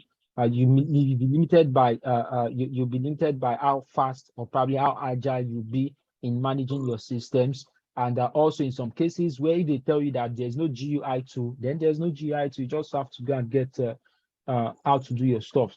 So it becomes necessary and important that we understand how PowerShell works. And it's not something that we need to cram, because some of the challenges I've seen with so many people that has to do with PowerShell is that they think it's something they need to cram, or probably you need to know. You don't necessarily need to know PowerShell as maybe know a language that you speak.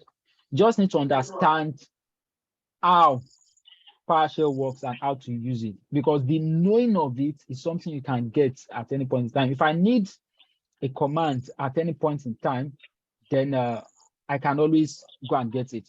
For instance, not until recently that I knew that, for instance, if you want to do a self-signed certificate, the only way option you can see from that management console we saw for certificates. Okay, I didn't show you how you could generate a certificate request and stuff like that. Probably we'll come back to it. But from that management console, you can't do a self-signed certificate. The only way you can do a self-signed certificate is if you go to IIS to generate a self-signed certificate. But what about if I don't want to go to IIS? Because IIS is a different tool entirely. For my certificate management console, you didn't give me the option. The only option you have to use, what's it called, PowerShell. And all you just need to do is to get the command that does it. How you use it, you'd always get it and you'll be fine. So primarily for a start, what I'd always tell people to get to know, the most important command or probably steps to get to know and use PowerShell is to know these two commands. If you know these two commands, then get to know how to look for your commands on Microsoft's documentation. And once you get to know that, the rest will be fine. Then over time, you begin to understand more into complexity of what a PowerShell script looks like, what a PowerShell module looks like. If I need to create a script myself, what things I need to, what's it called, do. So getting started with these 2 basic commands, and it's just like somebody who is on a journey.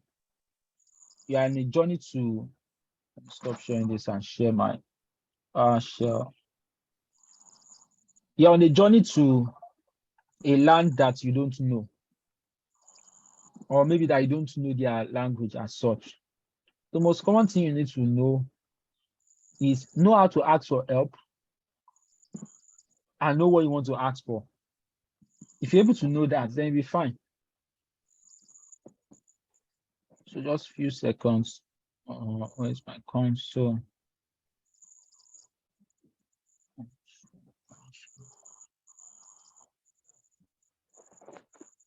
Okay.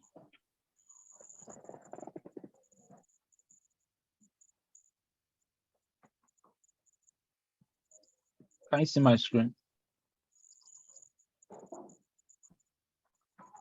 Yes. Okay, let me see if I can adjust. Is that black background? Is it cool, or I should change it to say maybe white?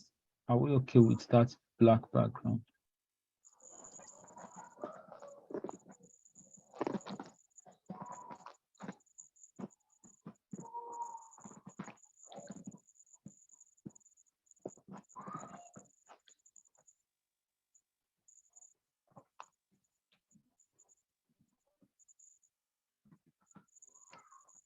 Okay. So if I need to work with PowerShell, like I said, the first thing I need to know is how to get commands. First, even before we talk about getting commands, PowerShell commands are called commandlets. They are called commandlets, and they are a combination of two words. You have a verb with a dash and a noun. All PowerShell commands are always a combination of a verb dash a noun, where the verb defines the action you want to perform, while the noun specifies what is your target. What are you performing that action against? If you know this, then it's fine. Even when you don't know a command, you don't know what command you are looking for, at least you remember what action do I want to perform, or you remember what is that task I want to perform the action against.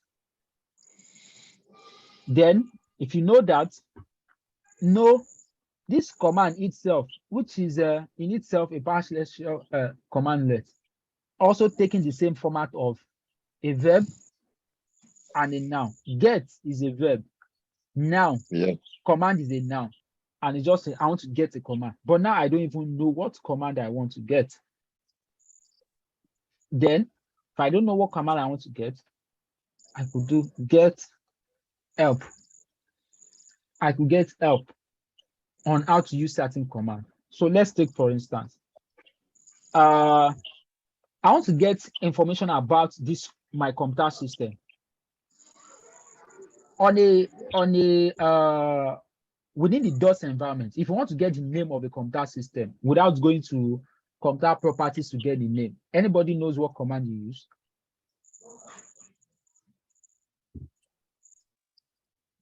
You can actually try who am I or system info. Who am I will give you what's it called, information about yourself, the person logged in, not the information about System the computer, info. like maybe the computers. Yeah, system info would launch a GI console. WMIC. You said? WMIC. WMIC would also launch a management console. This is even your Windows management instrumentation. Then you have to begin to query the WMI. That is not. So it's just host name. I'll do host name. This is the name of this computer system. So now, what about if it is in PowerShell? There are so many information about this computer system that I can get beyond just host name that the CMD would get me. maybe some of the information that may be included in if you query your Windows management, what's it called, information registry, or probably namespace, or several other things. But I remember, okay, all I want to get is information about host. This computer saying this computer is a host. So what I can do is, if I say get command, what command am I getting? I don't know, but I know. So if I do get command first, it gives me a whole lot of commands. You can see write host, event log, get this, update this. But that's not. If I search here, I will definitely see what I'm looking for. But you don't want to be searching this. And they're all commandlets. See the CMD-lets. Why some are aliases? If what's it called? As we begin to go find to PowerShell, we'll talk about what's a commandlet, what aliases are. So what I can do is that your get command, if I do get help, what help do I want to get? I want to get help about get command. How can I use get command? Then it gives me this, what's it called, help context. So if I say get command, there could be arguments. Oh, I can specify the verb of the command I'm trying to look. So if I remember maybe the verb of what I want to do, or I remember the noun of what I want to do, or probably I remember the service, because your partial set of partial commands are modeled together in modules. So for instance, if I have Active Directory, then all the commands for managing Active Directory will be in one module. Active Directory could be the name of the module. If I want to manage what's it called, storage could be the name of the module. So you would have module names, and if you do for module, it gives you all the whole commands for that particular module. So and you can see, okay, I said I was going to talk about alias, but for God so love us, you have alias here. So alias are another name for your commands, just like we talked about CNAME records the other time. So which means if I don't want to type get command has an alias which is just GCL, get command. I can type GCL. So if I say get help, but I could possibly do more. Now, if I come here, your partial commands, so if I starting with this, you can see after your command, you could have a lot of arguments, and each of the arguments starts with a dash. And partial command has this kind of help, such that even if you don't know what are the parameters that comes with this command, if I do a dash and I begin to tab, then it begins to give me. So I can specify row, I can do details, I can do parameter, I can say online, I can say verbose, I can say debug. Okay, I saw something like example. What does this mean? Does it mean it's going to give me an example? Let me try it. So if I say get command and I say examples. Yeah, it's saying that get help. The get help cannot find help files for this command line on this computer system. It is displaying only partial help. So I have to download. So I can either download the help example or probably other information from online, or better still, what can I do here? I can follow this link to go and check the documentation. But let me try this and say online. Let's see. It cannot be resolved. Could be internet issues, but that's by the way. So now coming back, in interacting with this command, I already know enough. So what I can do is now I come back to get command. I know that if I'm doing get command, if I don't know my full command, but I know what I want to work with, I can specify that in now, or I can either specify the verb. So I can come here to say get command. My noun is say get. If I say my noun is get, and what type of parameter am I getting here? This has to be string. So if I say this has to be string, then I have to put this in quotes. Still not getting me anything. Okay. What about if I do this? Still not getting me anything. Okay, if I come back here to say get command, I'll do get dash and a star. Do you see what I did there? Get, I specified the verb, a dash, and a star. Wildcard, we talked about wildcard earlier. So what I'm looking for is a get command, but I don't know what action I want to perform or probably what the target is. But I want to see all command that is get. But basically, you know what get means is that if you want to query information about something, so I can say get win event, get Windows update, get this. Okay, what about if I switch this? I don't know what the verb will be, but I want information about hosts. If I do this, I get this. So I can say clear host, I can say get host, I can say out host, read host, I can say write host. Oh, if what I'm looking for is get host, then I can come here to say get host. Oh, this guy is giving me information about my system, but not so much of information that I get. Okay, now, could it be get computer? So I can come here to now say computer. Yes, I have commands for computer, but I don't have a get in it. So what about if now this is using wildcard, and the extent by which you can use your wildcard is unlimited. So for instance, here I can see everything get computer, get computer, get computer. So I know I want to get computer, but this get computer, this command remove computer are only targeting computer. The action for the action word for what I want to run can be a word that is more than just computer. It could be a double word. For instance, let's come here. For instance, if I say get Windows, if I don't make it a wildcard, it's only going to return commands that has Windows as the primary action word, not Windows driver, not Windows edition, not Windows image, just like I have here that says get computer. So if I want to say, okay, now get me any command that has the word computer in it, either at the beginning or at the end. If I do this, so you can see, I now have get computer info. So could this be what I'm looking for? Then I can either type this, copy and paste.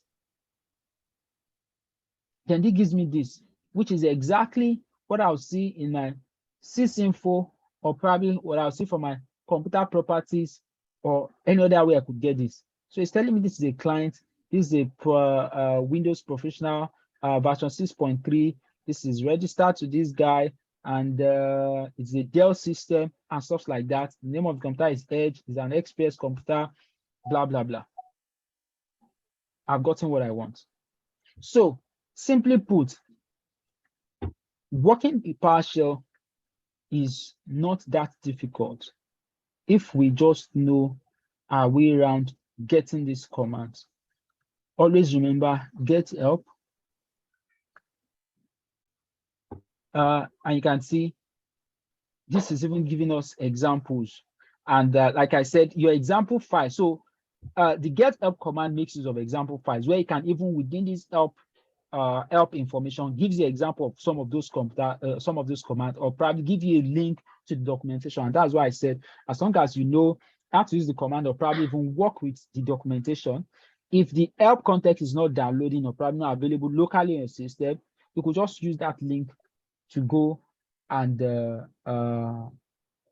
check on Microsoft documentation on that particular command and get to know how to use your wildcard.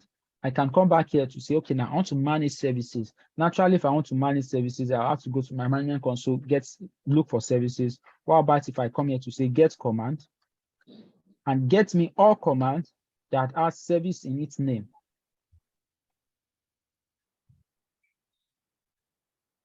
Then I get all of this. So it could be new service, it could be remove, it could be restart, it could be resume, it could be set service, it could be stop, what's it called, service. I can now, another thing you could do is, if you know, like I said earlier, that commands are in modules. If I say get module now, if I say get module and do this, primarily the 2 or the 3 modules I currently have on my system are this: modules for managing PowerShell management, add computer system, or probably modules for utility or read line. But when it comes to you managing services within servers, each of those services actually comes with their own module, or even worse, when it comes to managing services in the cloud, each of those services also comes with their own module. So which means you have to know how to install. There's a command to install module. You have to know how to install module. You know how to import module, because if I have a new module installed on my system, my default PowerShell context. So when you launch PowerShell this way, this session is called a context. The only modules that you have that loads are the default modules that comes with PowerShell, or probably that comes with the operating system you are making use of. Sorry, this is not a PowerShell console. This is a CMD console, so I have to switch to PowerShell. So sometimes you can switch from CMD, which is your CMD would always start with this Microsoft, Windows, blah, blah, blah, and you see it as this prompt. That's the one that gives you your C before it, while your PowerShell context will give you PS before it. So I was trying to run a PowerShell command while here, but it wasn't working. So all you just need to do is to type PowerShell and you switch. And if you want to switch back to your command prompt, you just type CMD, takes you back. Come here to say PowerShell, and it takes you. So like I was saying, it only loads the default module that comes with your, maybe your version of operating system, or probably what are those services that are there. So which means there'll be need for you to install several other modules. When you search for modules online to show you how to install it, sometimes you can even just install it directly from the library repo, or probably software repo of PowerShell. Let me see if there's anyone I can remember. Install, if I say install module, there's this is it WPS updates? There's one module there. Okay, let me say Active Directory. Yeah, Active Directory is actually a module, but because this guy is not a, I didn't install the Active Directory management tool, because you can install Active Directory management tool on a client computer system. I didn't install it, but I doubt if you'll be able to install, if it's able to install it. No. So right, okay, I need to write, but nevertheless, I know it's not going to install this. So, but basically, that's just the concept or the idea. No get help, no get command. Then the last one is get member. You use get member when you need to begin to do piping. What do I mean by piping? Let's take, for instance, if I come here to say get service, right? It gives me all the old services running on my computer system. But we know, I believe we all know how else you can access these services. When you go on your system and you do services, you search for services, you see that service management console, it lists all those services on your system. But this is you seeing it from the command line. Now, these services is actually an object. So when you say it's an object, what it means is that, so if I come here to say, let's say Windows search is the name of the particular service. So if I come here to say get service, I say the name of the service is this. It displays just this for me. But there are more information about this service, which is not displaying at this first level. So if I want to see what are those other possible information, I can come here to say get member. Then it gives me this. So I can see the name of the service. I can see if that service has a dependency. I can see if the service is currently paused, or perhaps this is a method. I can pause the service. I can refresh it. I can start it. I can stop it by calling this method. Remind you, I said PowerShell is more aligned into a normal programming language where you could do a lot of maybe creating method functions and stuff like that. You could script a full-fledged script. I don't want to use the word application from PowerShell. So I can get all this. So getting all this, especially when it has to do with querying your computer system, can help you to get more information. And if I don't want to do that, I can as well come here to say FL. This FL, which is a format in list, gives me more information than this will give me. So here I can see basic information. What type of service is it? Is it currently paused? Is it currently running? And stuff like that. So these are some of the informations, but there are more you can do, like piping. So this is Windows search. Is it currently running? Yeah, it's currently running. Status is running.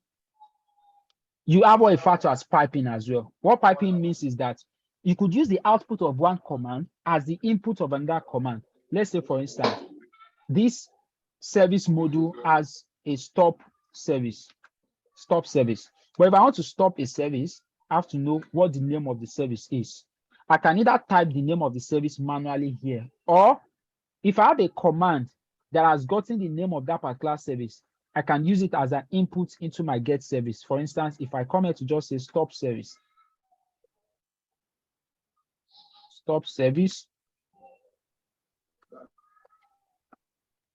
I need to launch this guy as an administrator. I need to launch, or probably miss which other one I can stop without launching this as an administrator. Few seconds. Come here again to say get service. On stop my Windows time service. Okay, instead of stopping, let me say I start remote desktop service. Which is terminal service. I get terminal service currently stop. I can pipe it to say start service. Where start service is actually a command on its own. Now, when it comes to, which is also something important since it came up here, when it comes to using PowerShell, a large number of times you'll be dealing with this, which is something that throws off a large number of people. The command is not working. And when people tell me it's not working, sometimes I feel like is it that it's not working, or probably I'm not doing it right, because Microsoft Word put the command there, is working, that's why they put it there. So you can't come to say it's not working. I didn't get it right.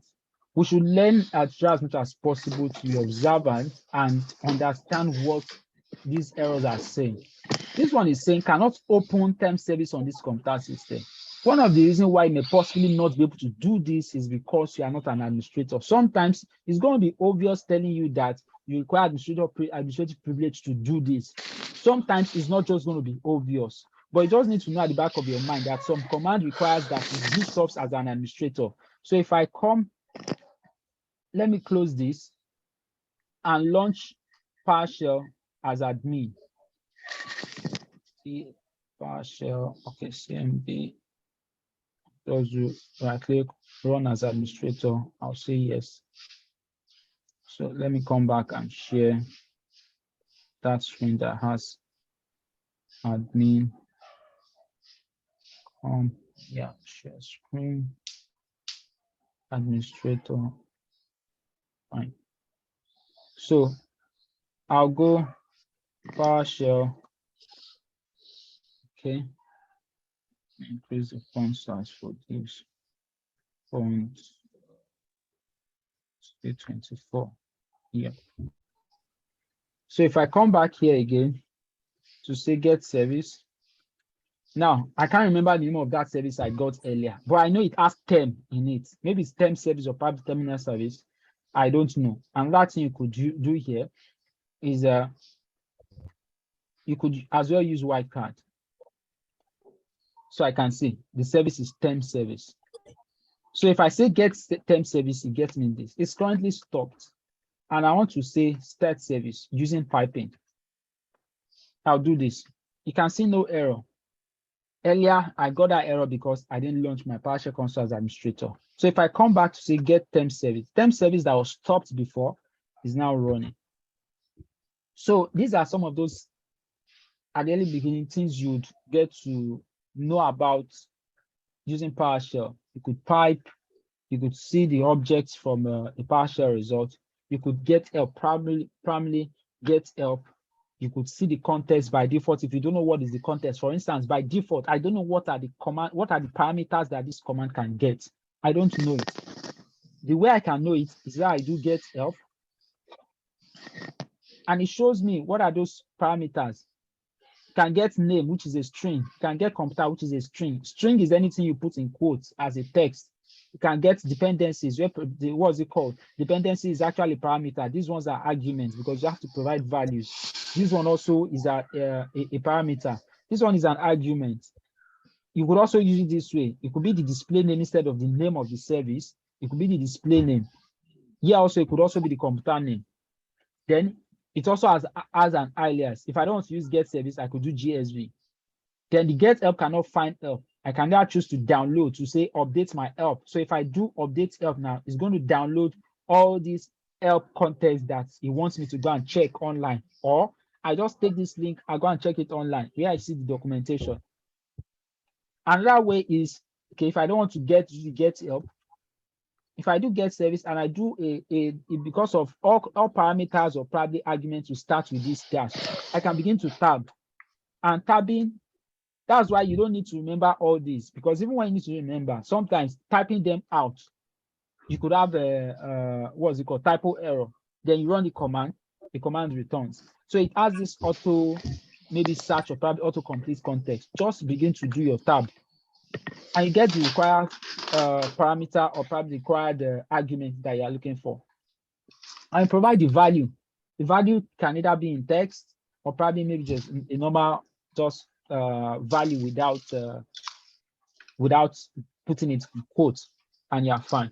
So the reason why it's necessary for us to begin to understand how to use PowerShell is that even when you are managing within the cloud, despite the fact that the management portal is there are times where you need to do a whole lot of stuff using PowerShell. And the same way PowerShell works within your local system is the same way it also works in the cloud. It's always a combination of a verb and a noun, a verb and a noun. And once you know that, I believe managing wouldn't be a challenge. So I guess we'd have to stop here today. Any questions so far? Then from next, so that we don't go back here, let me just cover this last slide. Now, putting all we have done together so far, which is the way things works within a traditional system, we can begin to relate to transition into cloud and see how majority of these stuff actually work in the cloud. For instance, within traditional system, if you want a server, you naturally go and buy a physical computer system, or better still, you would have a computer system that has a lot of resources on it. Then you create a virtual machine. And on top of that virtual machine, you would install your OS like we install Windows Server 2016 or 2019. You install additional services like we install DNS, DHCP, or probably IIS for web services. And on top of this layer is where you now begin to have the services or the application. Maybe I have email, I will install Exchange. Maybe I need file services, I will install remote file server. What's it called? File server resource manager. I would install that. The service, so there's always a difference. It depends on the use context of use. Sometimes referred to as an application or probably a role, which is specifically that application that you install. Why you could refer to it as a service, which is the output that you get out of it. I could refer to email service, but I know that the application giving me email service is Exchange. I could refer to as DNS service, but I know what is giving me DNS service is my DNS role. I could refer to identity service, but I know what is giving me that service is actually Active Directory. So it is on top of these guys that you have this being installed. But we know how to install them or probably manage them within traditional system. But when it gets to the cloud, it's a different ball game, because a number of things that becomes your primary responsibility to manage is no more your primary responsibility to manage. But you understanding how the underlying infrastructure works based on how it works traditionally gives you an idea of how you begin to work based on the different cloud model. Am I doing an infrastructure as a service? Am I doing cloud as a service? I mean, platform as a service? Am I doing software as a service? For instance, some of us would be administrators for M365. Why some of us would have had the idea of how to manage Exchange server. So you now trying to relate the both of them. I currently manage Exchange server. How would it look like if I'm doing M365? M365 is still Exchange, but this time around, all you are consuming is just a service, because the software is as a service. You just go there and consume. But when you're doing Exchange, you would have to manage the operating system. You have to patch it yourself, do the configuration yourself. There's a resource contention. You have to begin to resolve it. There's an email queue. You have to begin to resolve it. You have to talk about your database, your mailbox sizes, and stuff like that. You have to talk about extending storage sizes, or probably even improving network bandwidth. You have to talk about load balancing as well. You have more than one Exchange server to improve service, availability. It's your headache within the traditional email system. But when it gets to the cloud, it's a different ballgame. But important, you need to identify or probably understand how it works below that level where it is not your responsibility, because there are certain levels where it is not your responsibility, certain levels above where it has become your responsibility. But you have to be able to identify what's it called, that to understand how you relate when it comes to maybe even engaging vendors to resolve issues, or probably even how much you yourself can resolve issues, because it's not about setting up instances, what's it called, alone.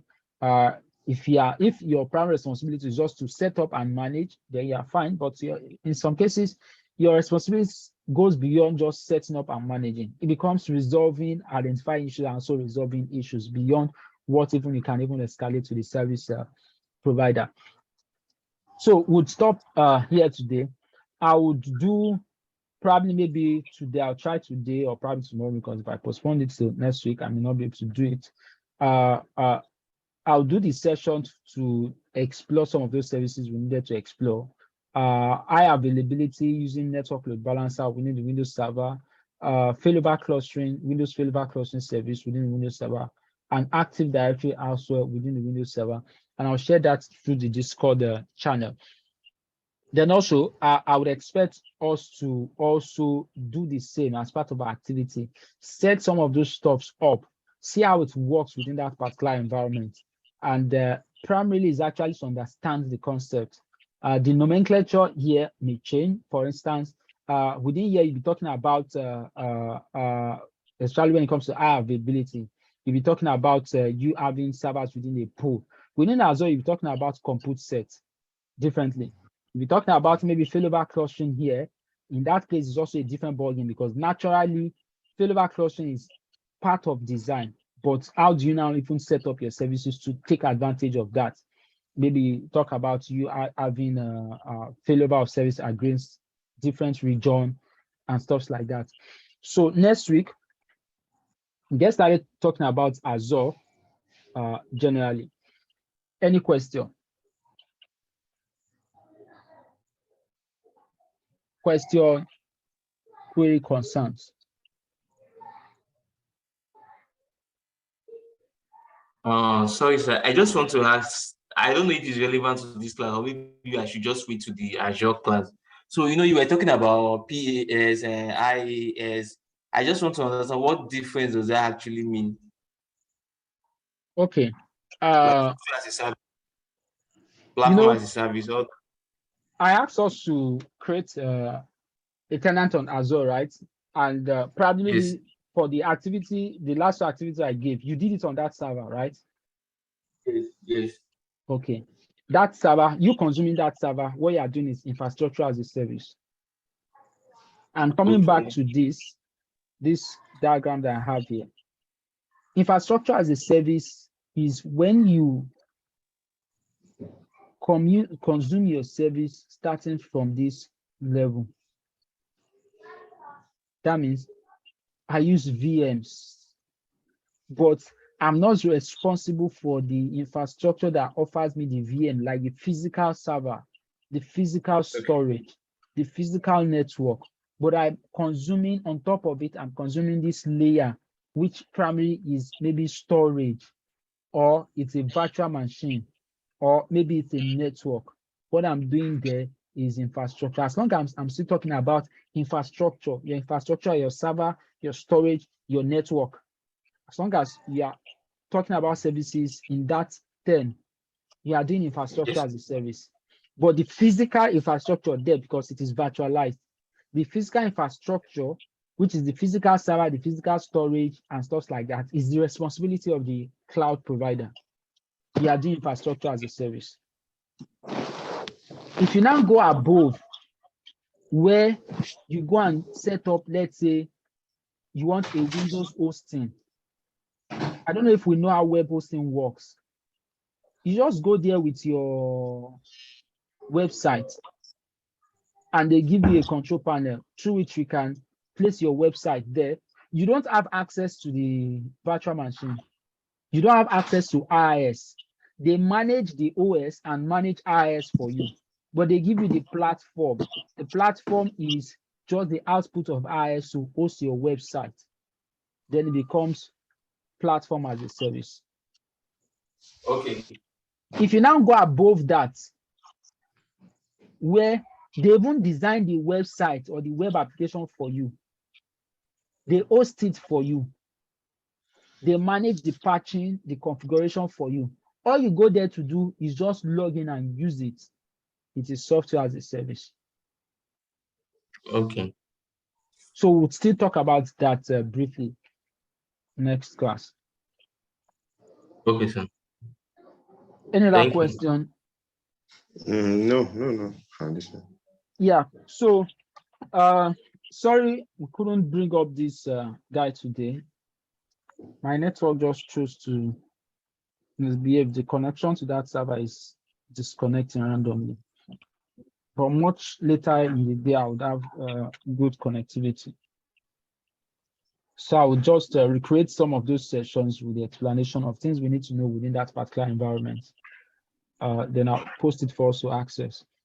Then also number of activities. Your number one activity, which I want to believe in a number of us are doing, is try to some of those services, installation configurations that we do as part of the demo, try to redo it, and pretty most importantly, even understand the concept, the need for it, how it will work. That is primarily what the target for them is, because the way it's going to work within the cloud may be basically different, but your fundamental understanding of those concepts goes a long way to help you. So that is that. So if you don't have any question, we'll call it a day. If much later is question, just drop it in the Discord.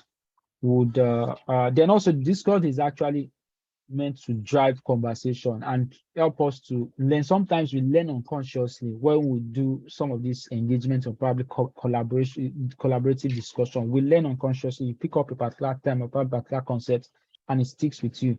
So it's not just there for us to wait to receive information. You have a number of things you've learned, you drop it there to help others. You have a number of issues you want to clarify, you drop it there so that even if I or probably another person responds to it, it also helps the other guys as well. So we call it a day. Enjoy the rest of your weekend, guys. All right, thank you so much. Thank you, sir. Thanks Thank you, very sir. much. Thank you very much.